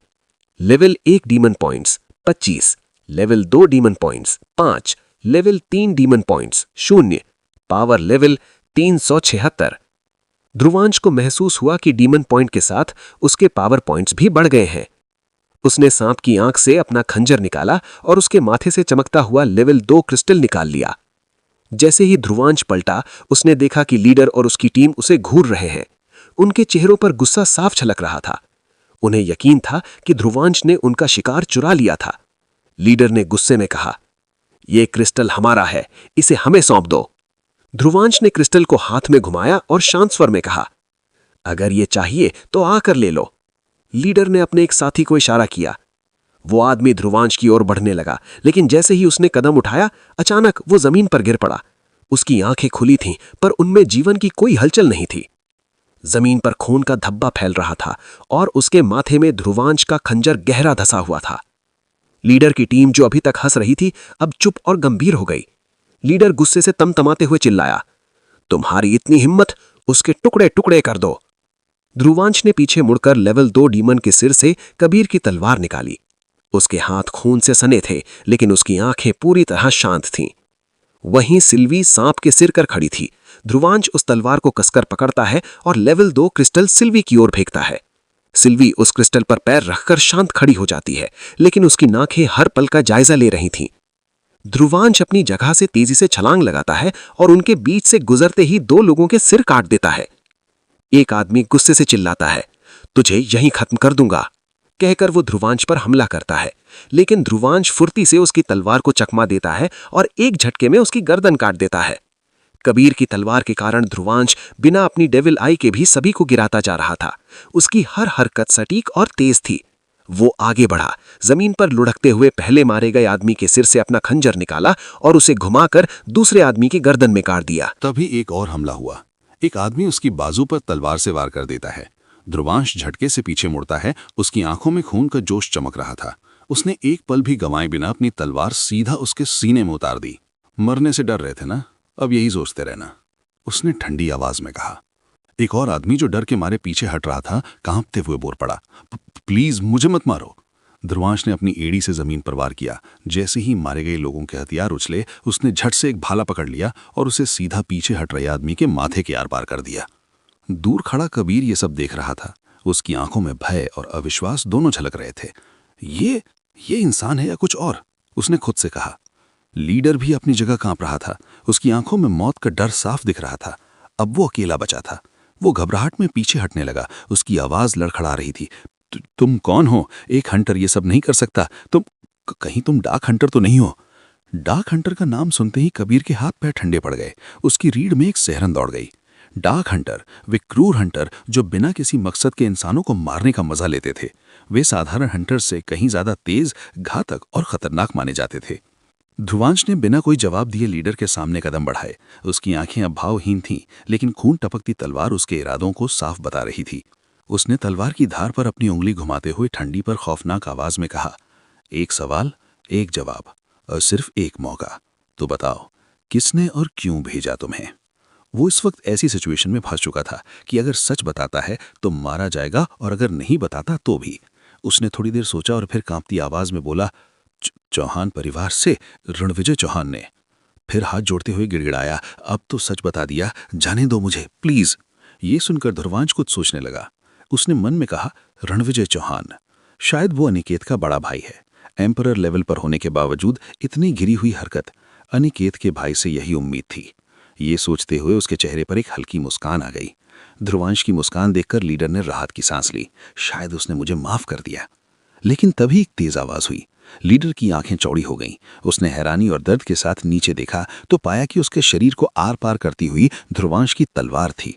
वो कराहते हुए ध्रुवांश की ओर देखकर बोला, लेकिन क्यों? मैंने तो सच बताया था।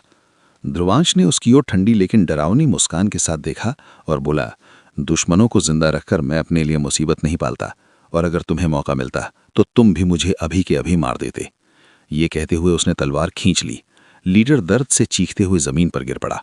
उसकी आंखें स्थिर हो गई। ध्रुवांश कुछ पल लीडर की लाश को देखता रहा। उसके भीतर एक उदासी छा गई। उसने खुद को भीतर से ठंडा और कठोर बना लिया था।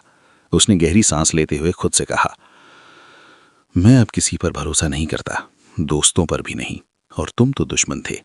ये कहते हुए वो धीरे धीरे कबीर की ओर पलटा। कबीर की हालत खराब थी। उसका पूरा शरीर डर से कांप रहा था। उसकी आंखों में ध्रुवांश के लिए खौफ साफ दिख रहा था। उसने खुद से बुदबुदाया, वो सच में डाक हंटर है, भगवान बचा लो मुझे। जैसे ही ध्रुवांश उसकी ओर बढ़ा, कबीर पीछे खिसकने लगा। हर कदम के साथ उसका डर बढ़ता जा रहा था। ध्रुवांश की सख्त और ठंडी आंखें उसकी आत्मा तक को कंपा रही थीं। कबीर ने घबराते हुए आंखें बंद कर लीं और बुदबुदाया, नहीं, मुझे मत मारो प्लीज। लेकिन तभी उसे अपने हाथ में कुछ महसूस हुआ। उसने डरते हुए धीरे धीरे अपनी आंखें खोली। उसकी नजर अपने हाथ पर गई जहां उसकी तलवार थी। तलवार की हालत खराब हो चुकी थी, कई जगह से मुड़ी हुई, टूटी हुई। उसकी हालत साफ बता रही थी कि लेवल 2 का डीमन क्रिस्टल कितना ताकतवर और खतरनाक होता है। वहीं ध्रुवांश सिल्वी ही पास जाते हुए लेवल 2 डीमन क्रिस्टल को उठा लेता है। उसे बैग में डालते हुए उसकी नजर चारों ओर फैले टेनेनाइट क्रिस्टल्स पर जाती है। सिल्वी उछलते हुए ध्रुवांश के कंधे पर बैठ जाती है। ध्रुवांश तेजी से उन क्रिस्टल्स को इकट्ठा करने लगता है। ये देख कबीर को यह समझ आ गया था कि ध्रुवांश वो नहीं है जैसा उसने पहले सोचा था। वो ये भी समझ गया था कि अगर ध्रुवांश ने उन्हें न मारा होता तो शायद वो अब तक मारा जा चुका होता। इसलिए वो भी जल्दी से ध्रुवांश के साथ क्रिस्टल्स इकट्ठा करने लगता है। ध्रुवांश का बैग अब पूरा भर चुका था, जो उसके सर से लेकर घुटनों तक का आकार था। उस बैग में लगभग 100 किलोग्राम टेरानाइट क्रिस्टल्स थे। जब बैग भर गया तो वो कबीर के बैग में भी क्रिस्टल्स भरने लगता है। कबीर का बैग उतना बड़ा नहीं था, लेकिन बचे हुए क्रिस्टल्स उसमें समा जाते हैं। जैसे ही कबीर वो बैग ध्रुवांश की ओर बढ़ाता है, ध्रुवांश हाथ दिखाते हुए कहता है, ये तुम्हारा है, तुम रखो। कबीर हंसते हुए अपनी महानता का ढिंढोरा पीटने वाले लहजे में कहता है, अरे मेरे पास बहुत पैसे हैं, मुझे इसकी जरूरत नहीं है। वो ध्रुवांश को अपनी कारों, पैसों और सब कुछ के बारे में बताने लग जाता है। ध्रुवांश उसकी बड़बड़ाहट सुनकर सर पर हाथ मारते हुए कहता है, ये कितना बोलता है, अभी कुछ देर पहले तो डर से कांप रहा था। सिल्वी भी उस पर टिप्पणी करते हुए कहती है, हाँ बिल्कुल, बहुत बड़ बोला है। तभी ध्रुवांश उसकी तरफ गंभीर होते हुए कहता है, ये सिर्फ टेनेनाइट क्रिस्टल्स नहीं है, ये तुम्हारी बहादुरी और आत्मनिर्भरता का सबूत है। इससे तुम्हारे बैंक बैलेंस में ज्यादा फर्क नहीं पड़ेगा, लेकिन तुम्हारी जिंदगी में जरूर पड़ेगा।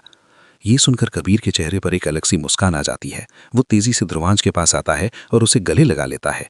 ये देखकर सिल्वी उछलते हुए कबीर के चेहरे पर पंजा मारने लगती है और कहती है, ध्रुवांश ने मुझे गले नहीं लगने दिया, तुम्हारी इतनी हिम्मत कि तुम मुझसे चिपको।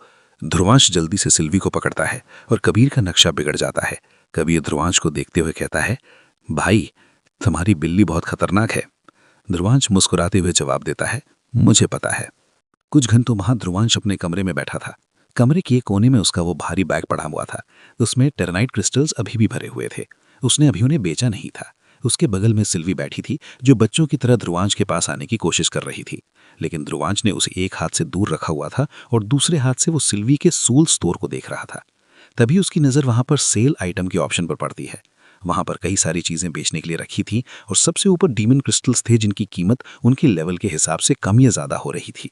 उसके नीचे टेनेनाइट क्रिस्टल्स थे और जब ध्रुवांश ने उनकी कीमत देखी तो उसकी आंखें फटी की फटी रह गई। 1 किलो टेनेनाइट क्रिस्टल की कीमत 5 करोड़ थी। हर चीज बाहर की दुनिया से कहीं ज्यादा महंगी थी।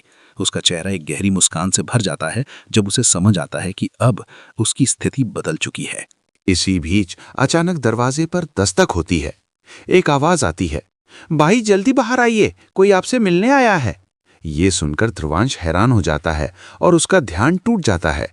तभी सिल्वी, जो अब तक उसके पास बैठी थी, तेजी से कैट के रूप में बदल जाती है। वहीं बाहर दरवाजे पर खड़ा एक लड़का था। वो दिखने में बेहद हैंडसम था, लेकिन उसके चेहरे पर कुछ बैंडेज लगी हुई थी। वो और कोई नहीं बल्कि कबीर था, और ये बैंडेजेस सिल्वी की देन थी। ईशा, जो दरवाजे पर खड़ी थी, कबीर को देखती है और कहती है, आइए अंदर आइए। कबीर जैसे ही नजरें उठाकर ईशा को देखता है, वो एक पल के लिए ठहर जाता है। ईशा स्कर्ट और टॉप में बेहद प्यारी लग रही थी और उसे देखकर उसका मन कुछ ना कुछ सोचने लगता है। लेकिन तभी अचानक वो उस दृश्य को याद कर लेता है जहां ध्रुवांश ने उन सभी के सिर काट डाले थे। वो दृश्य उसकी आंखों के सामने फिर से घूमने लगता है। वो अपनी सोच में खो जाता है और फिर खुद को उस स्थिति में देखता है जहां वो जमीन पर घुटनों के बल बैठा है और ध्रुवांश उसके सामने खड़ा है। वो डरते हुए ध्रुवांश से कहता है, नहीं ध्रुवांश भाई, मैंने आपका नमक खाया है। ध्रुवांश भी फिल्मी अंदाज में मुस्कुराते हुए कहता है, तो ये ले, अब खंजर खा। ये कहते हुए ध्रुवांश अपनी तरफ से खंजर उसकी ओर फेंक देता है। कबीर एकदम से चीख उठता है, नहीं नहीं ध्रुवांश भाई, माफ कर दो। ये कहते हुए कबीर की आंखें खुलती हैं और वो सामने देखता है। उसे ये समझ में आता है कि वो अपनी सोच में खो गया था, क्योंकि अब सामने ध्रुवांश और ईशा उसे हैरानी से देख रहे थे। कबीर थोड़ा घबराते हुए झूठी हंसी हंसते हुए कहता है, सॉरी। ईशा, मैं पानी लेकर आई, कहकर वहां से चली जाती है। उसके जाते ही ध्रुवांश के चेहरे के भाव पूरी तरह बदल जाते हैं। उसकी आंखों में एक सख्त चुभन थी। वो कबीर को घूरते हुए पूछता है, क्या चाहिए, यहां क्यों आए हो? कबीर झूठी हंसी के साथ एक रुमाल निकालता है और माथे से पसीना पोंछते हुए कहता है, भाई बैठकर बात करते हैं। ध्रुवांश उसे घूरते हुए चुपचाप सोफे की ओर बढ़ जाता है। कबीर के साथ आए 2 बॉडीगार्ड भी उसके पीछे पीछे चलकर खड़े हो जाते हैं। ईशा पानी लेकर लौटती है और सभी को गिलास देती है। वो बॉडीगार्ड्स को भी पानी ऑफर करती है, लेकिन वे सिर हिलाकर इनकार कर देते हैं। कबीर मुस्कुराते हुए कहता है, वे ऑन ड्यूटी कुछ खाते पीते नहीं हैं। ईशा हैरानी से उन गार्ड्स को देखती है और फिर अपने भाई के पास आकर खड़ी हो जाती है। कबीर नोटिस करता है कि ध्रुवांश अपनी बहन के सामने सीधा साधा और जिम्मेदार बनने की कोशिश करता है, लेकिन जैसे ही ईशा हटती है, वो पूरी तरह से बदल जाता है। ध्रुवांश ईशा की ओर देखकर कहता है, ईशा तुम जाओ, यहाँ कुछ जरूरी बातें होने वाली हैं। ईशा सिर हिलाकर मुस्कुराते हुए कहती है, ओके भाई, और जाने लगती है। लेकिन तभी कबीर हड़बड़ाते हुए बोल पड़ता है, भाई उनको क्यों भेज रहे हैं? ध्रुवांश की नजरें तेज हो जाती हैं। वो कबीर को टेढ़ी निगाहों से घूरता है। कबीर डर से चुप हो जाता है। ईशा के जाते ही कमरे का माहौल भारी हो जाता है। एक अजीब सी गर्मी हवा में घुलने लगती है। ध्रुवांश कबीर की ओर गंभीरता से देखता है और सीधे सीधे कहता है, तो बोलो क्या काम है। कबीर अपनी हथेली एक गार्ड की ओर बढ़ाता है। गार्ड तुरंत एक पेपर निकालकर उसके हाथ में दे देता है। कबीर वो पेपर ध्रुवांश की ओर बढ़ाते हुए कहता है, भाई ये आपकी बहन के एडमिशन के पेपर्स हैं। बस आपको साइन करना है और आपकी बहन का इंटरनेशनल कॉलेज में एडमिशन हो जाएगा, वहां जहां पैसों से भी एडमिशन मिलना मुश्किल है। ध्रुवांश पेपर हाथ में लेते ही चौंक जाता है। वो उन्हें ध्यान से देखने लगता है और हर पन्ना उसकी आंखों में हैरानी बढ़ाता जाता है। ईशा के रहने, पढ़ने, खाने सबका इंतजाम पहले ही किया जा चुका था। कबीर उसकी आंखों में सवाल देख समझ जाता है।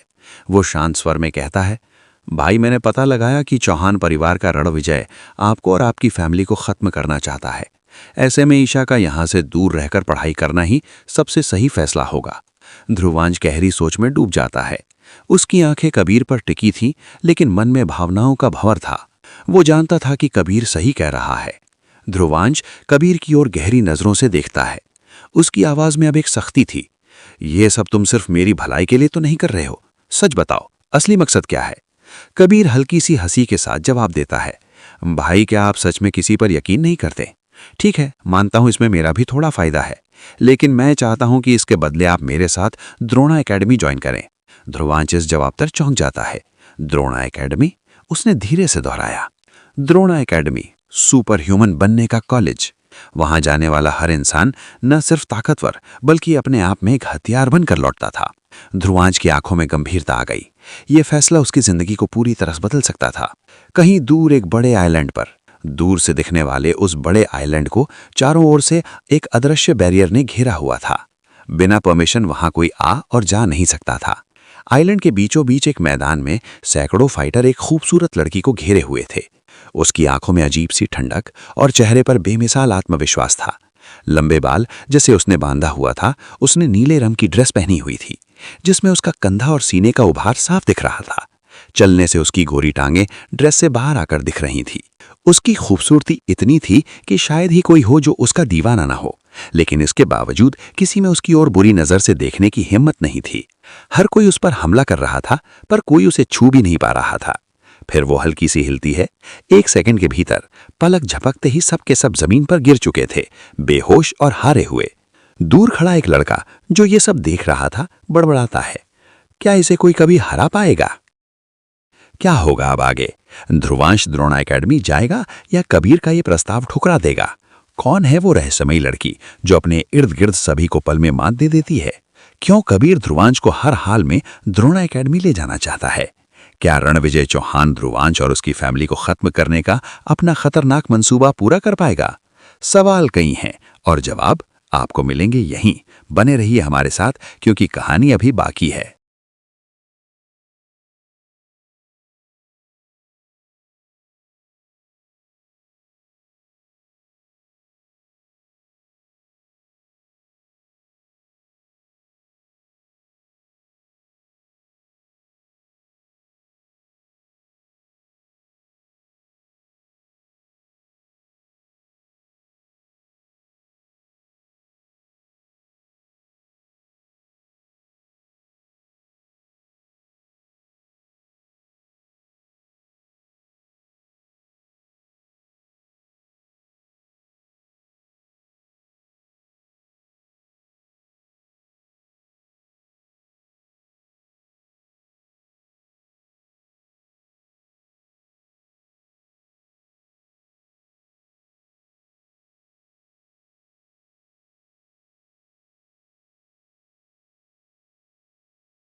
एक नया जूनियर लड़का जिसका हाल ही में एडमिशन हुआ था हैरानी से अपने सीनियर की ओर देखता है और धीरे से पूछता है, सर ये लड़की कौन है? सीनियर ने हल्की मुस्कान के साथ उसकी ओर देखा और गंभीर लहजे में कहा, तुम इन्हें नहीं जानते? ये हमारे देश के 5 सबसे ताकतवर एम्परर्स में से एक है, एम्परर आरना। वो कम बोलती हैं, पर वो दिल की बहुत अच्छी हैं। लेकिन एक बात याद रखना, गलती से भी इन्हें नाराज मत करना। जूनियर ने आरना को और ध्यान से देखा। उसकी आंखों में हैरानी और इज्जत दोनों झलक रहे थे। आरना ने उनकी ओर बिना देखे कदम बढ़ा दिए। गेट पर कई लोग काले कपड़ों में खड़े थे, जो बड़ी कंपनियों के प्रतिनिधि लग रहे थे। हर कोई आरना के साथ काम करना चाहता था। तभी एक लड़की जो साफ सुथरी ब्लैक स्कर्ट और वाइट शर्ट में थी, तेजी से आरना की ओर आई। वो उनकी पर्सनल असिस्टेंट प्रीति थी। प्रीति चलते चलते कहने लगी, मैम, बहुत सी कंपनियों के साथ साथ सरकार की तरफ से भी आपके लिए ऑफर्स आए हैं। क्या आप उनसे मिलना चाहेंगी? आरना ने चलते चलते उसे एक नजर देखा और ठंडे स्वर में बोली, प्रीति, तुम अच्छी तरह जानती हो, ओबेरॉय फैमिली के अलावा मैं किसी के साथ काम नहीं करती। प्रीति ने हल्की उदासी के साथ कहा, पर मैम, आप ये भी तो अपने दिल से नहीं करती। आप अपनी फैमिली के लिए अपने सपनों को क्यों खत्म कर रही हैं? ये सुनकर आरना के कदम ठिठक गए। प्रीति ने उसकी सबसे दुखती रग पर हाथ रख दिया था। माहौल अचानक भारी हो गया। प्रीति को अपनी गलती का एहसास हुआ और उसने झट से माफी मांग ली। सॉरी मैम, भावनाओं में बहकर ज्यादा बोल गई। मैं अभी सभी को वापस भेज देती हूं। आरना ने चुपचाप सर हिलाया और बिना कुछ कहे आगे बढ़ गई। लेकिन उसके चेहरे पर एक ऐसी भावनात्मक थकान थी जिसे कोई शब्द बयां नहीं कर सकता। आरना देश के सबसे ताकतवर 5 परिवारों में से नंबर 1 ओबेरॉय फैमिली के लिए काम करती थी। ये काम उसने अपने दिल से नहीं, बल्कि 2 परिवारों की दोस्ती और मजबूरी से चुना था। ओबेरॉय फैमिली के लीडर उसके परिवार के पुराने दोस्त थे। हालांकि आरना इस देश की नहीं थी, लेकिन वो यहां सिर्फ ओबेरॉय परिवार की शक्ति और दबदबे को बनाए रखने के लिए रह रही थी। आरना का दिल इस जिम्मेदारी के बोझ से भरा हुआ था।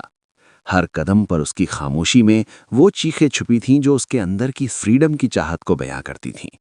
लेकिन अपने परिवार की दोस्ती के नाम पर उसने अपने सपनों को छोड़ दिया था।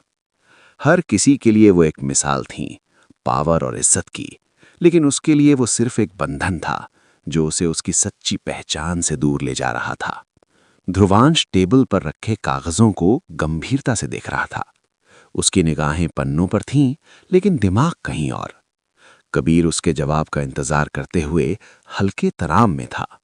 उसने दोनों हाथों की उंगलियों को क्रॉस कर रखा था, जैसे कोई प्रार्थना कर रहा हो।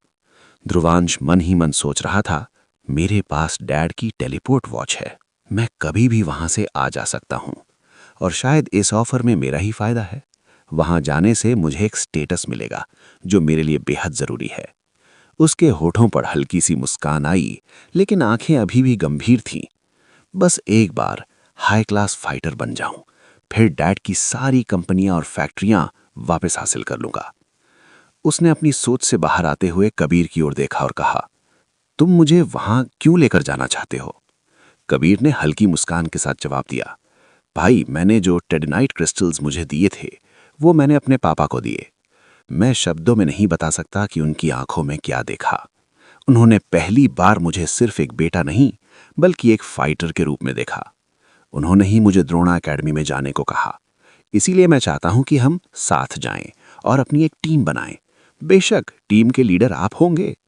ध्रुवांश ने एक गहरी सांस ली और कागज टेबल पर रखते हुए कहा, सॉरी कबीर, लेकिन मुझे अकेले काम करना पसंद है, इसलिए टीम बनाने का ख्याल छोड़ दो। कबीर के चेहरे पर मायूसी साफ दिखने लगी, पर तभी ध्रुवांश ने ठहराव के बाद कहा, लेकिन मैं तुम्हारे साथ द्रोणा एकेडमी चल सकता हूं, और ऐसा इसलिए नहीं कि तुमने शर्त रखी है, बल्कि इसलिए कि इससे मुझे फायदा होगा। तो ये गलतफहमी मत पालना कि ध्रुवांश तुम्हारे सामने झुक गया।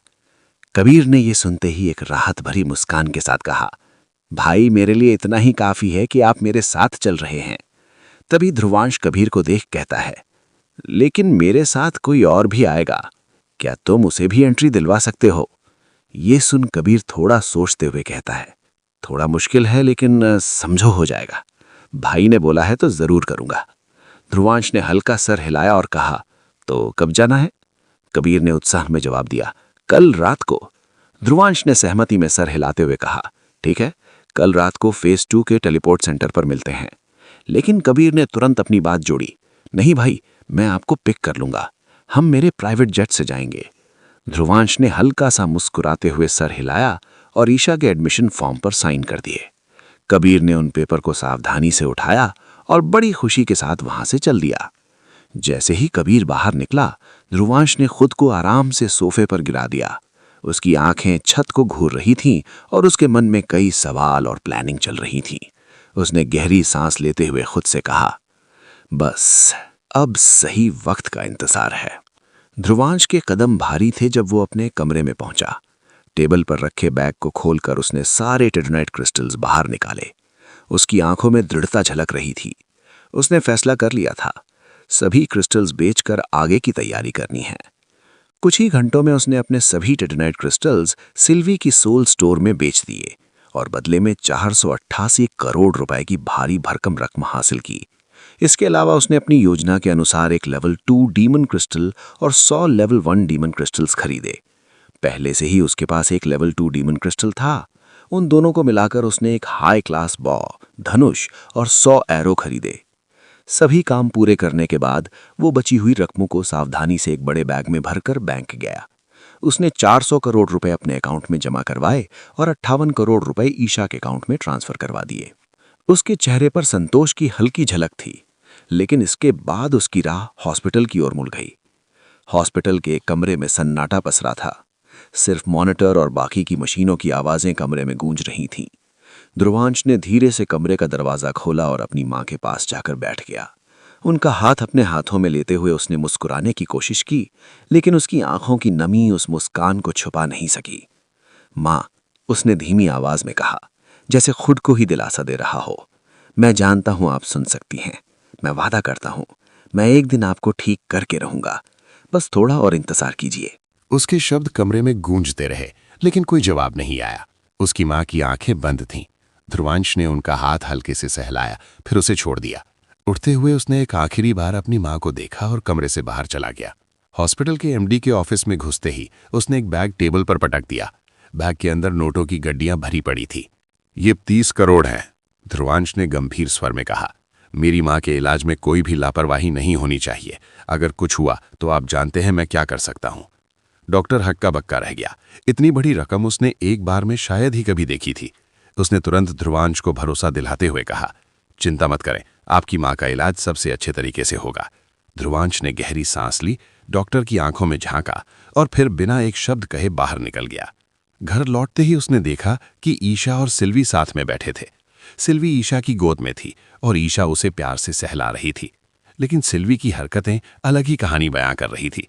सिल्वी बार बार खुद को ईशा की गोद से छुड़ाने की कोशिश कर रही थी और अपने गुस्से भरे अंदाज में बड़बड़ाई, मैं कोई कैट नहीं हूं। अगर तुम ध्रुवांश की बहन नहीं होती तो कबीर जैसा हाल कर देती। लेकिन ईशा को सिर्फ म्याओ म्याओ सुनाई दे रहा था। उसे सिल्वी की बातों का मतलब नहीं समझ आ रहा था। तभी सिल्वी ने ध्रुवांश को दरवाजे से अंदर आते देखा। वो तेजी से उछलकर उसके कंधे पर जा बैठी।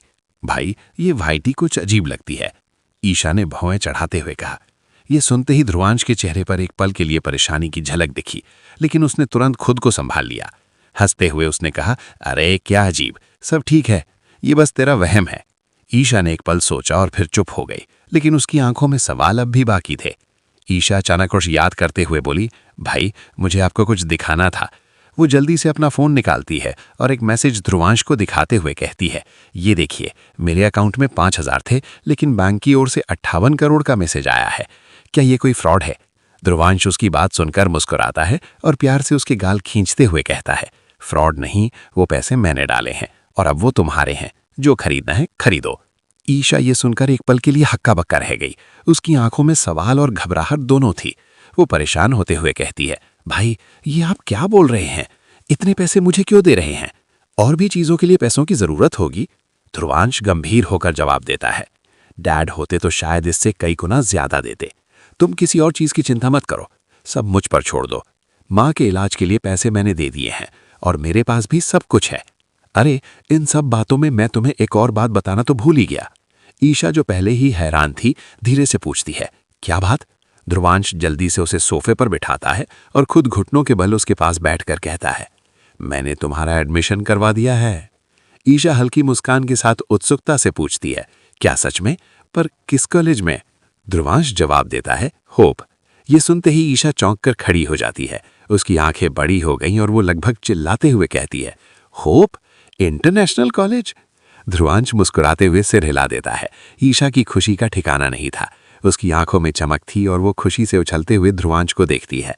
फिर उसकी आवाज भर आ गई, भाई ये सपना तो नहीं है ना? ध्रुवांश फिर से उसके गाल खींचते हुए मजाक में कहता है, बिल्कुल भी नहीं, और अब इन सब चीजों की आदत डाल लो, तुम्हारा भाई तुम्हें ऐसे झटके देता रहेगा। ईशा की आंखें नम हो जाती हैं। उसकी खुशी अब आंसुओं के रूप में छलक रही थी। उसने बिना कुछ कहे ध्रुवांश को गले लगा लिया। ध्रुवांश ने उसके सिर पर प्यार से हाथ रखते हुए कहा, तो अब बताओ आज क्या खाना है? चलो कहीं बाहर खाते हैं। ईशा मुस्कुराते हुए और अपनी आंखें पोंछते हुए बोली, जैसे आपको ठीक लगे भाई। उस पल दोनों भाई बहन के बीच के प्यार और विश्वास ने माहौल को और भी खास बना दिया। कुछ देर बाद ध्रुवांश अपनी बाइक पर ईशा को पीछे बिठाकर शहर के सबसे लग्जरी रेस्टोरेंट के बाहर पहुंचता है। गेट पर खड़े गार्ड ने ध्रुवांश की ओर बिना ध्यान दिए बस इतना कहा, उसे वहां पार्क करो। लेकिन जैसे ही एक महंगी कार उनके पीछे रुकी, गार्ड तुरंत दौड़कर उसका दरवाजा खोलने लगे और खुद ही कार पार्क करने चले गए। ध्रुवांश इसे अनदेखा करते हुए बाइक पार्क करता है और ईशा के साथ मेन गेट की ओर बढ़ता है। रेस्टोरेंट की जगमगाती रोशनी और आते जाते लोगों की चकाचौंध में सबकी नजरें एक जगह टिक गई थी।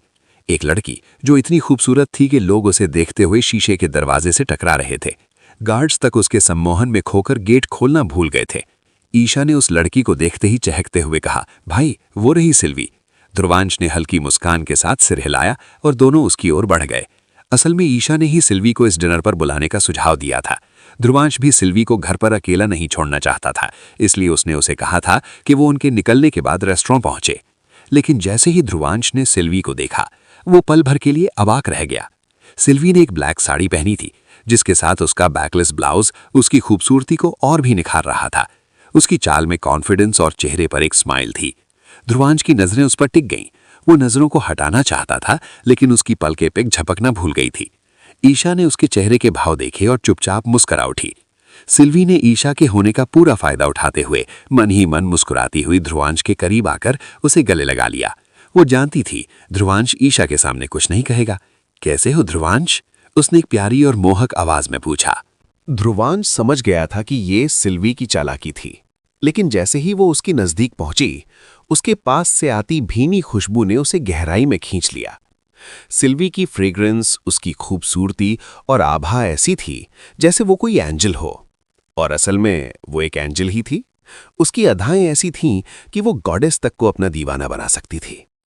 ध्रुवांश जल्दी से खुद को संभालता है, एक कदम पीछे हटते हुए कहता है, चलो हमें अंदर जाना चाहिए। जैसे ही वो अपनी नजरें सिल्वी से हटाकर चारों ओर देखता है, उसे महसूस होता है कि रेस्टोरेंट के अंदर कई मर्द उसे जलन भरी निगाहों से देख रहे थे। उनके चेहरे पर यही लिखा था, ये लड़का इतना लकी कैसे है। ये देखते हुए ध्रुवांश ने गहरी सांस ली और धीरे से बुदबुदाया, मुझे इसे घर पर ही छोड़ाना चाहिए था। सिल्वी ने उसकी इस हल्की झुंझलाहट को पढ़ लिया, लेकिन उसने इसे नजरअंदाज कर दिया और हल्की मुस्कान के साथ ईशा का हाथ पकड़ते हुए कहा, चलो ईशा, देखते हैं यहां क्या क्या खास है। ध्रुवांश ने अनमने भाव से रेस्टोरेंट का दरवाजा खोला। वो जानता था कि ये डिनर नॉर्मल नहीं होने वाला। रेस्टोरेंट का माहौल सजीव और हलचल भरा था। ध्रुवांश, ईशा और सिल्वी टेबल पर बैठते ही खाने का ऑर्डर देने लगते हैं। उनके टेबल के आसपास 4-4 वेटर खड़े थे जो सिल्वी के आकर्षण में घिरे हुए लग रहे थे। ध्रुवांश की त्योरियां चढ़ जाती हैं। वो अपने ऑर्डर की तरफ ध्यान देने की कोशिश करता है। उसने एक वेटर को अपना ऑर्डर दिया, लेकिन वो वेटर बाकी वेटरों के साथ सिल्वी के ऑर्डर का इंतजार करने लगा। सिल्वी ने उनकी परेशानी को भांप लिया और हल्की मुस्कान के साथ बोली, जो ध्रुवांश ने ऑर्डर किया है वही ले आओ। सिल्वी के शांत और ठहराव भरे स्वर ने जैसे वेटरों की दुनिया रोक दी। वे तुरंत वहां से ऑर्डर लेने चले गए। ध्रुवांश अभी भी थोड़ा गुस्से में था।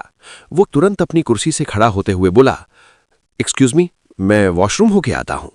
ईशा और सिल्वी ने सहमति में सिर हिलाया। जैसे ही ध्रुवांश दूर गया, ईशा ने शरारती मुस्कान के साथ सिल्वी की ओर देखा और कहा, सिल्वी, आप सचमुच बहुत खूबसूरत हैं, मुझे लगता है जहां भी आप जाती होंगी लोग ऐसे ही परेशान करते होंगे। सिल्वी ने हल्का मुस्कुराते हुए सिर हिलाया, लेकिन उसके भीतर एक हलचल थी। मैं इसे कैसे बताऊं कि मैं ऐसे इंसानी रूप में पहली बार आई हूं, उसने मन ही मन सोचा।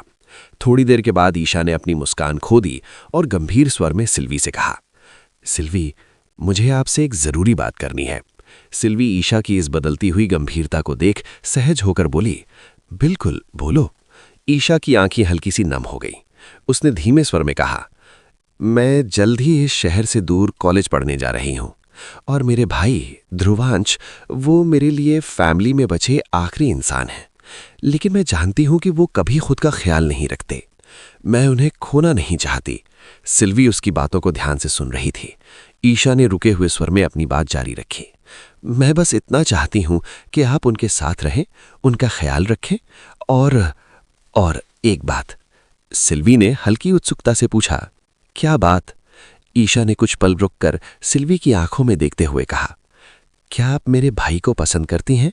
मैं जानती हूं कि यह सवाल अजीब है, लेकिन मैंने आपकी आंखों में उनके लिए गहरी फिक्र देखी है। यही वजह थी कि मैंने आपको आज बुलाया। सिल्वी, जो अब तक शांत थी, थोड़ा गंभीर होकर बोली, मेरे पसंद करने या ना करने से कोई फर्क नहीं पड़ता। ध्रुवांश किसी को भी अपनी जिंदगी में करीब आने नहीं देंगे।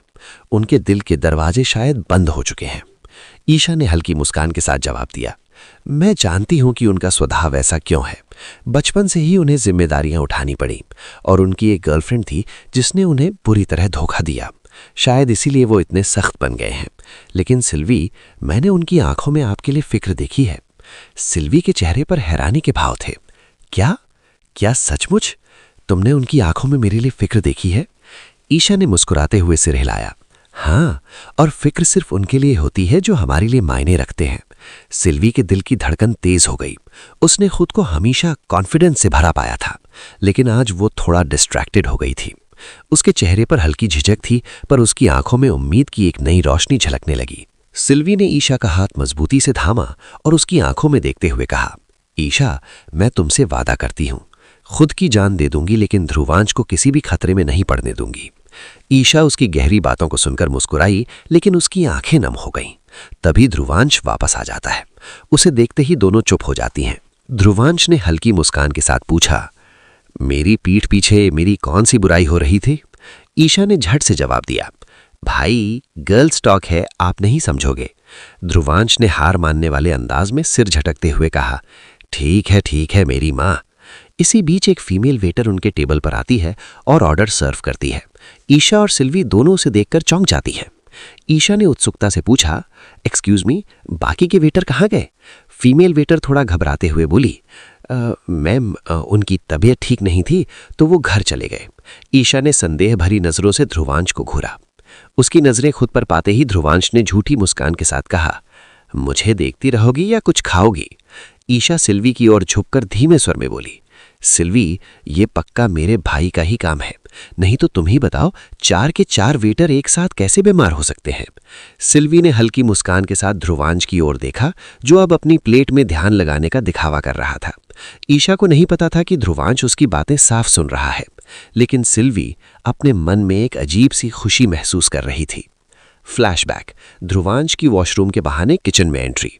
ध्रुवांश किचन में एंटर करते ही वहां काम कर रहे लोगों को शांत निगाहों से देखने लगा। सभी हैरान थे कि वो अंदर क्यों आया। ये प्राइवेट जोन है, बाहर जाइए, एक शेफ ने सख्त स्वर में कहा। लेकिन ध्रुवांश ने किसी की नहीं सुनी। उसकी नजरें सीधे उन 4 वेटरों पर टिकी थीं जो पहले उनके टेबल के आसपास मंडरा रहे थे। उसने एक भारी लोहे का बर्तन उठाया और बिना किसी हड़बड़ाहट के अपने दोनों हाथों से उसे मोड़ने लगा। बर्तन के मरोड़ने की आवाज ने पूरे किचन को सन्न कर दिया। वो चारों वेटरों के करीब पहुंचा। उसके चेहरे पर कोई गुस्सा नहीं था, लेकिन उसकी आंखों में एक ठंडा और खतरनाक आत्मविश्वास झलक रहा था। सुनो, उसने गहरी और शांत आवाज में कहा, अगर मेरी नजर तुम में से किसी पर दोबारा पड़ी तो इस बर्तन की जगह तुम्हारा सिर होगा। उसने अपने हाथ में मरोड़े हुए बर्तन को घुमाकर लोहे की एक गेंद बना दी, फिर उसे हल्के से उन चारों की ओर उछाला। गेंद इतनी तेज थी कि चारों ने उसे रोकने की कोशिश की, लेकिन उनकी ताकत काफी नहीं थी। गेंद के दबाव से वे पीछे दीवार से जा टकराए। दीवार पर हल्की थरथराहट हुई और उनके नाक और होठों के किनारों से खून बहने लगा। ध्रुवांश ने बर्फ जैसे ठंडे स्वर में कहा, याद रखना, ये बस एक चेतावनी थी, अगली बार ये चेतावनी नहीं होगी। किचन में सन्नाटा छा गया। कोई उसकी ओर आंख उठाकर देखने की हिम्मत नहीं कर पा रहा था। ध्रुवांश ने एक आखिरी नज़र उन पर डाली और वापस मेन हॉल की ओर चला गया। जाते हुए वो गुस्से से मुट्ठियां करते हुए खुद से कहता है, मैं पागल हो गया हूं क्या? मैंने न जाने ये क्यों किया? एकदम से रुकते हुए गंभीर चेहरे के साथ उसने खुद से कहा, क्या मैंने ये सिल्वी के लिए किया? नहीं, बिल्कुल नहीं। मुझे किसी से कोई मतलब नहीं है। वो बस मुझे परेशान कर रहे थे, इसलिए सब किया। हाँ, इसलिए ही किया। वो खुद को ही समझाते हुए वापस टेबल की ओर जाने लगता है। वापस टेबल पर ईशा और सिल्वी की बातचीत के बीच ध्रुवांश पूरी तरह शांत था। सिल्वी ने उसके चेहरे पर एक अजीब संतुलन देखा, उससे और देखभाल का अनोखा मेल। इस पर सिल्वी हल्के से मुस्कुराते हुए मन में कहती है, आप चाहे खुद को पत्थर दिल दिखा लें, पर सच तो यही है, आपके अंदर एक सच्चा और प्यारा दिल है। क्या होगा अब आगे? क्या कभी ध्रुवांश अपनी जिंदगी में आगे बढ़ेगा? क्या सिल्वी बन पाएगी किसके दर्द की दवा? और क्या होगा जब वो जाएगा द्रोणा एकेडमी? जानने के लिए बने रहें हमारे साथ। ईशा और सिल्वी की बातचीत के बीच ध्रुवांश अब पूरी तरह शांत था। सिल्वी ने उसके चेहरे पर एक अजीब संतुलन देखा, गुस्से और देखभाल का अनोखा मेल। इस पर सिल्वी हल्के से मुस्कुराते हुए मन में कहती है, आप चाहे खुद को पत्थर दिल दिखा लें, पर सच तो यही है, आपके अंदर एक सच्चा और प्यारा दिल है। अचानक उसके चेहरे के हाव भाव बदलने लगते हैं। उसकी भौहें हल्के से सिकुड़ती हैं, आंखें धुंधलाने लगती हैं। वो जल्दी जल्दी पलकें झपकाती है, खुद को संभालने की कोशिश करती है, लेकिन उसकी गर्दन पर पसीने की हल्की चमक दिखती है। आसपास का शोर उसके लिए जैसे धीमा हो गया हो, मानो उसकी दुनिया हिल रही हो। ईशा सिल्वी को लड़खड़ाते हुए देखती है, उसके चेहरे पर चिंता की लकीरें उभर आती हैं। उसी समय पास बैठे ध्रुवांश की नज़र सिल्वी पर पड़ती है। उसकी तीखी नज़रें सिल्वी पर टिक जाती हैं, जैसे उसने कुछ गड़बड़ भांक ली हो। सिल्वी अचानक खड़ी हो जाती है, अपनी साड़ी ठीक करते हुए अपनी असहजता को छिपाने की कोशिश करती है। उसकी आवाज़ हल्की कांप रही थी, लेकिन उसने खुद को संभालते हुए कहा, एक्सक्यूज़ मी गाइज, मैं अभी आई। ये कहते ही उसकी नज़रें ध्रुवांश से मिलती हैं। ध्रुवांश की आंखों में चिंता साफ झलक रही थी। सिल्वी हल्की सांस लेती है और सीधे उसकी ओर बढ़ती है और झुककर उसके कान के करीब अपने होंठ ले जाती है। जैसे ही सिल्वी ध्रुवांश के कान के पास झुकती है, उसके बालों की हल्की लटें उसके गाल को छूती हैं। उसकी गर्म सांसें ध्रुवांश की त्वचा को छूती हैं। कमरे में मौजूद हर किसी की नज़रें उन्हीं दोनों पर टिक गई थीं। माहौल में मानो सन्नाटा छा गया। यहाँ तक कि ईशा भी अपने भाई के चेहरे पर उड़ी हुई बेचैनी को देख सकती थी। सिल्वी की इस नज़दीकी से ध्रुवांश की सांसें तेज हो गईं। ध्रुवांश की नज़रें सिल्वी के झुकने की वजह से उसकी खुली हुई नेकलाइन की ओर खिंच गईं, जो उसके सीने को उभार रही थी, लेकिन उसने खुद को तुरंत संभाला। सिल्वी ने अपने चेहरे पर आए बालों को बड़े अंदाज से हटाया और बहुत धीमी आवाज में उसकी गर्म सांसों की छुअन के साथ उसके कान में फुसफुसाई, मुझे जल्द से जल्द अपने असली रूप में आना होगा। सिल्वी की धीमी आवाज और उसके गर्म सांसों की गर्माहट ने ध्रुवांश को अंदर तक हिला दिया। उसके दिल की धड़कनें तेज हो गईं। ध्रुवांश ने गहरी सांस लेते हुए धीमी आवाज में कहा, ठीक है, लेकिन ध्यान रखना कोई तुम्हें देख ना ले। सिल्वी ने हल्की मुस्कान के साथ सिर हिलाया और सीधी खड़ी हो गई। कमरे में मौजूद सभी लोगों की नजरें अब भी उन दोनों पर टिकी थी। कुछ की आंखों में तारीफ थी तो कुछ की नजरों में हल्की ईर्ष्या। सिल्वी मुड़कर जैसे ही वहां से जाने लगती है, उसकी ऊंची हील्स कालीन के तोने से उलझ जाती है। वो लड़खड़ाती है और गिरने लगती है। इससे पहले कि वो जमीन पर गिरती, ध्रुवांश तूफान की रफ्तार से कुर्सी से खड़ा हो गया। उसने सिल्वी की कमर को थामकर उसे अपनी ओर खींच लिया। सिल्वी एक झटके में ध्रुवांश से इतनी करीब आ गई कि उसके दोनों हाथ ध्रुवांश के सीने पर टिक गए। वहीं ध्रुवांश का हाथ उसकी कमर को मजबूती से पकड़े हुए था। वहां मौजूद सभी लोगों की नजरें अब उन दोनों पर टिक गई थीं। माहौल में एक अजीब सी खामोशी थी, जिसमें सिर्फ ध्रुवांश और सिल्वी की तेज धड़कनों की गूंज सुनाई दे रही थी। ईशा ये सब देख रही थी। वो हल्के से मुस्कुराई और अपने फोन से चुपचाप उन दोनों की एक फोटो खींच ली। मन ही मन उसने कहा, भाई और सिल्वी कितने अच्छे लग रहे हैं, made for each other. Silvi और ध्रुवांश एक दूसरे की आंखों में देख रहे थे। ध्रुवांश की सांसें तेज थीं और उसका दिल इतनी तेजी से धड़क रहा था कि सिल्वी खुद चौंक गई। उसने हल्की हैरानी से कहा, ध्रुवांश, आपकी धड़कनें इतनी तेज क्यों हैं? ये सुनते ही ध्रुवांश ने खुद को थोड़ा पीछे खींचा। उसकी नजरें चारों ओर घूमने लगीं और उसने देखा कि सब उसे ही देख रहे हैं। उसकी सांसें अब भी बेकाबू थीं, लेकिन उसने खुद को संभालने की कोशिश की। रेस्टोरेंट का माहौल थोड़ी देर के लिए स्थिर हो गया था, लेकिन अब सबकी नजरें ध्रुवांश और सिल्वी पर टिकी हुई थीं। ध्रुवांश ने सिल्वी को देखा और हल्के से कहा, तुम जाओ। सिल्वी ने सिर हिलाकर उसकी बात मानी और जाने लगी। लेकिन जैसे ही वो थोड़ा दूर बढ़ी, ध्रुवांश की धीमी आवाज सुनाई दी, जल्दी आना। सिल्वी ने चौंक कर पलटते हुए उसे देखा, मानो उसने कुछ ऐसा सुना हो जो उसने कभी उम्मीद नहीं की थी। उसकी आंखें ध्रुवांश पर टिकी हुई थीं। ध्रुवांश ने उसकी निगाहों का सामना करते हुए जल्दी से सफाई दी, मेरा मतलब ईशा अकेली है तो जल्दी आना। सिल्वी हल्का सा मुस्कुराते हुए उसे देखती है और बिना कुछ कहे वॉशरूम की ओर बढ़ जाती है। ध्रुवांश अपने भीतर की उलझन से जूझ रहा था। वो बुदबुदाते हुए खुद से कहता है, क्या हो गया है मुझे? मैं ये सब नहीं होने दे सकता। ये लड़की जानबूझकर मेरे इतने करीब आती है और हर लड़की किसी न किसी मकसद से ही करीब आती है। ये बोलते हुए उसके चेहरे पर कड़वाहट आ जाती है। वो गुस्से में खुद को शांत करने की कोशिश करता है। धीरे धीरे अपनी जगह पर बैठते हुए वो गहरी सोच में डूब जाता है और धीरे धीरे खाने लगता है। ईशा जो ध्रुवांश के बदलते हुए चेहरे को देख रही थी, असमंजस में थी। वो समझ नहीं पा रही थी कि ऐसा क्या हुआ कि ध्रुवांश अचानक उदास हो गया। वो सोच ही रही थी कि तभी उसकी नज़र सामने आते हुए कुछ लोगों पर पड़ी। उन लोगों में से 2 को वो पहचानती थी और उनके आते ही उसके चेहरे पर गुस्से और चिंता की झलक दिखने लगी। धीरे से बुदबुदाते हुए उसने कहा, अब ये यहाँ क्या करने आए हैं? ध्रुवांश ने उसकी बात सुनी और हल्के से अपनी नजरें घुमाई। रेस्टोरेंट के गेट के पास से 4 लोग आ रहे थे और गार्ड उनके लिए दौड़ते हुए गेट खोल रहे थे। रेस्टोरेंट का मैनेजर भी उनका वेलकम करने आया था। लेकिन जैसे ही ध्रुवांश की नज़र उन लोगों में से एक लड़की पर पड़ी, उसके चेहरे पर गुस्से की लकीरें खिंच गईं। उसने मन ही मन मुंह कसते हुए कहा, बस यही होना बाकी था। वो लड़की और कोई नहीं बल्कि जिया थी, जो अनिकेत के साथ बाहों में बाह डाले अंदर आ रही थी। उनके साथ एक और लड़का और लड़की थे जो उसी तरह अमीर और प्रभावशाली लग रहे थे। जिया के जब नज़र ध्रुवांश से मिली तो उसका चेहरा हल्का बदला हुआ था, लेकिन ध्रुवांश ने नजरें फेरते हुए चुपचाप खाना शुरू कर दिया। जिया ने अनिकेत की ओर इशारा करते हुए कहा, अनिकेत देखो, ध्रुवांश और ईशा। अनिकेत ने जिया के कहने पर देखा और उसकी मुस्कान एक झटके में गायब हो गई। क्या? उसके साथी लड़के ने जिया से पूछा, जिया ये कौन है? जिया का गुस्सा बढ़ते हुए उसने जवाब दिया, विवेक, ये वो है जो मेरी और अनिकेत की जिंदगी में सिर्फ दुश्मन की तरह है। वो लड़का हंसी में कहते हुए बोला, चलो देखते हैं ऐसा भी कौन है जो मेरे जैसे भाई जैसे दोस्त से दुश्मनी कर रहा है। जिया विवेक की बात सुनते हुए ध्रुवांश और ईशा की ओर बढ़ने लगी, लेकिन अनिकेत वहीं खड़ा था, बिल्कुल शांत, जैसे वो अपने ही विचारों में खोया हो। अनिकेत का मन उथल पुथल से भरा हुआ था।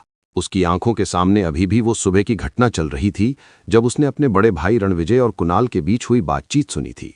फ्लैशबैक। सुबह अनिकेत जब अपने कमरे से बाहर निकला तो उसने अपने बड़े भाई रणविजय के कमरे से गुस्से में भरी आवाजें सुनी। रणविजय गुस्से में कह रहा था, वो ध्रुवांश है कौन और कैसे बच गया? राय परिवार उसे क्यों बचा रहा है? इस पर कुणाल ने शांत लेकिन गंभीर स्वर में कहा, भाई, हमने जिन 8 लोगों को ध्रुवांश को खत्म करने भेजा था, उन्होंने गलती से राय परिवार के बेटे कबीर राय को भी शामिल कर लिया। वहां से सिर्फ ध्रुवांश और कबीर ही वापस आ सके, लेकिन कबीर इतना ताकतवर नहीं है कि ऐसे हमले से बच सके। ध्रुवांश को भी नहीं बचना चाहिए था, मगर वो कैसे जिंदा बचा ये किसी को समझ नहीं आ रहा। रणविजय ने गुस्से में मुट्ठियां भींच लीं और गरजते हुए पूछा, उन 8 का क्या हुआ? कुणाल ने सिर झुकाते हुए जवाब दिया, कोई खबर नहीं, और राय परिवार ने हमें सीधी चेतावनी दी है। अभी ध्रुवांश के खिलाफ जाना हमारे लिए खतरनाक होगा। हमें सही मौके का इंतजार करना होगा। बाहर खड़े अनिकेत के चेहरे का रंग पीला पड़ गया था। वो अपनी सांसें रोककर उनकी बातें सुनता रहा। Present time. अब रेस्टोरेंट में खड़ा अनिकेत इन बातों को याद करते हुए बेचैन हो रहा था। उसकी नजरें जिया और उसके दोस्त विवेक पर थीं, जो ध्रुवांश की ओर बढ़ रहे थे। वो उन्हें रोकना चाहता था, लेकिन कैसे, उसे कुछ सूझ नहीं रहा था। विवेक अपनी गर्लफ्रेंड प्रिया की कमर में हाथ डाले हुए ध्रुवांश और ईशा की टेबल के पास पहुंचता है।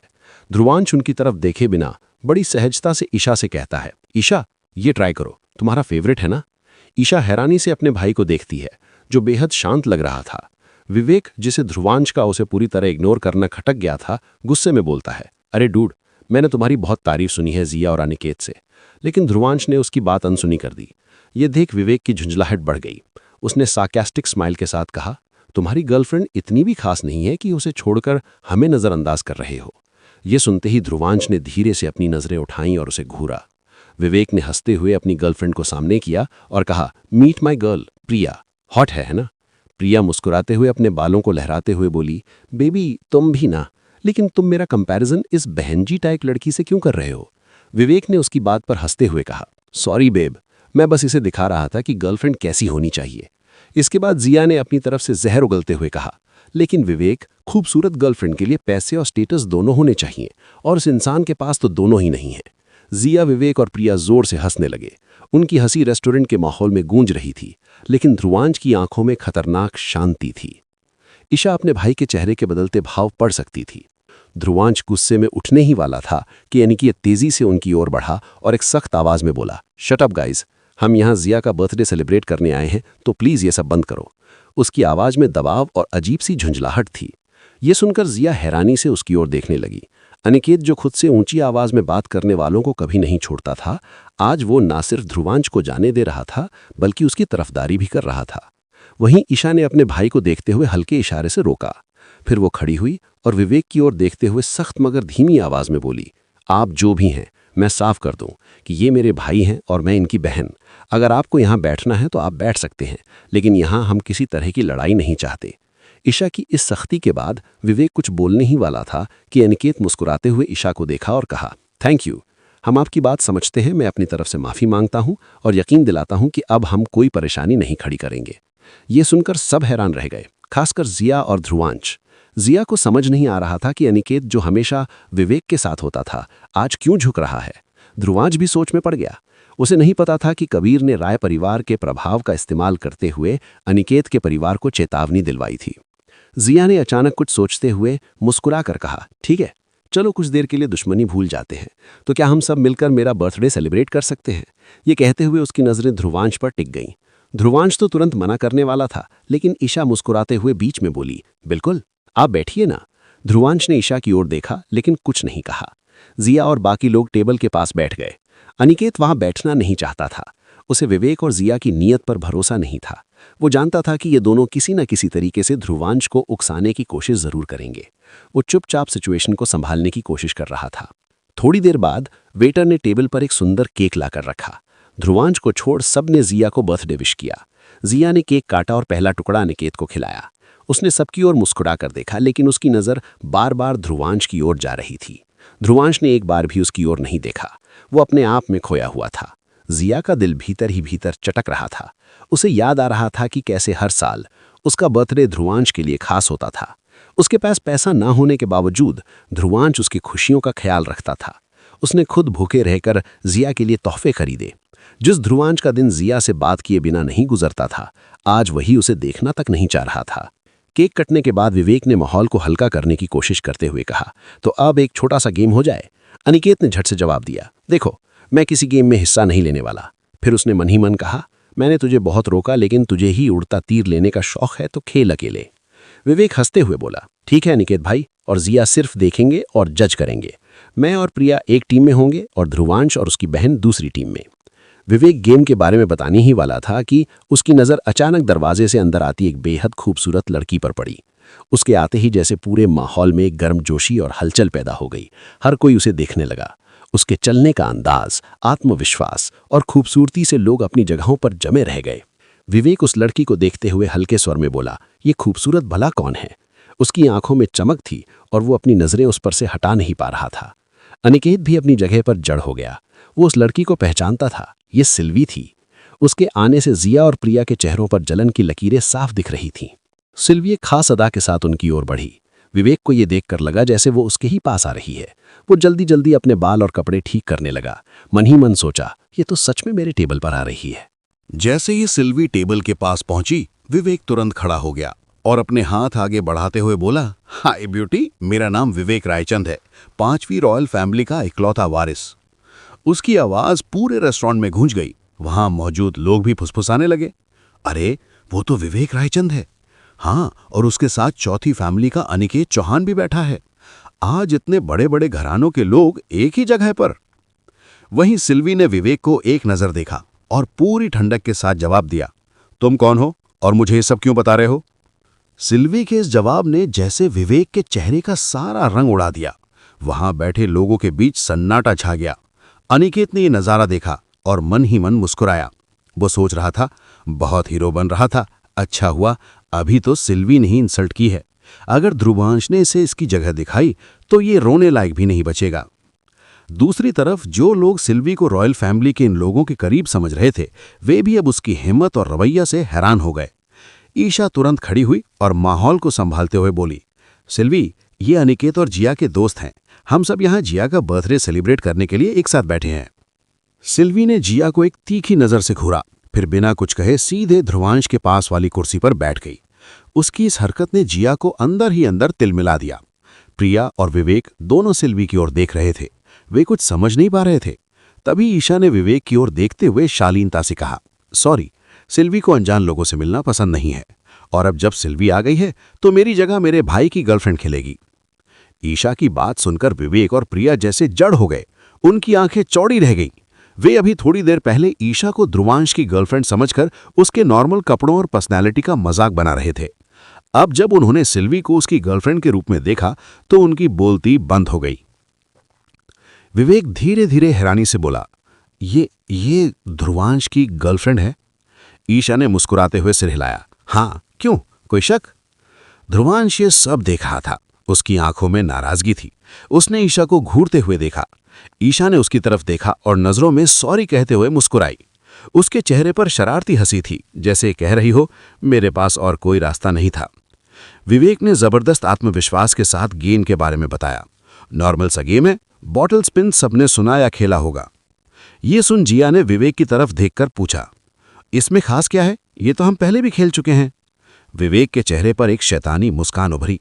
वो सिल्वी को घूरते हुए बोला, इस बार मेरा गेम थोड़ा खास है। बॉटल जिस पर रुकेगी, अगर वो लड़की है तो गिव अप, और अगर लड़का है तो पनिशमेंट। सभी चौंक गए। अनिकेत का चेहरा चिंता से भर गया। विवेक ने आगे बढ़कर समझाया, गिव अप का मतलब है कि लड़की को अपनी बॉडी से एक चीज उतारनी होगी, जैसे नेकलेस, ब्रेसलेट या कपड़े, और लास्ट में एक ग्लास वाइन पीनी होगी। उसने थोड़ा रुककर अपनी बात के वजन को बढ़ाते हुए कहा, और पनिशमेंट में लड़के को अपने हाथ जोड़कर थप्पड़ खाने होंगे। अगर वो पहले थप्पड़ से बच गया तो वो जीत जाएगा, नहीं तो जब तक वो बचता नहीं थप्पड़ खाते रहना होगा, और लास्ट में वाइन का ग्लास भी पीना होगा।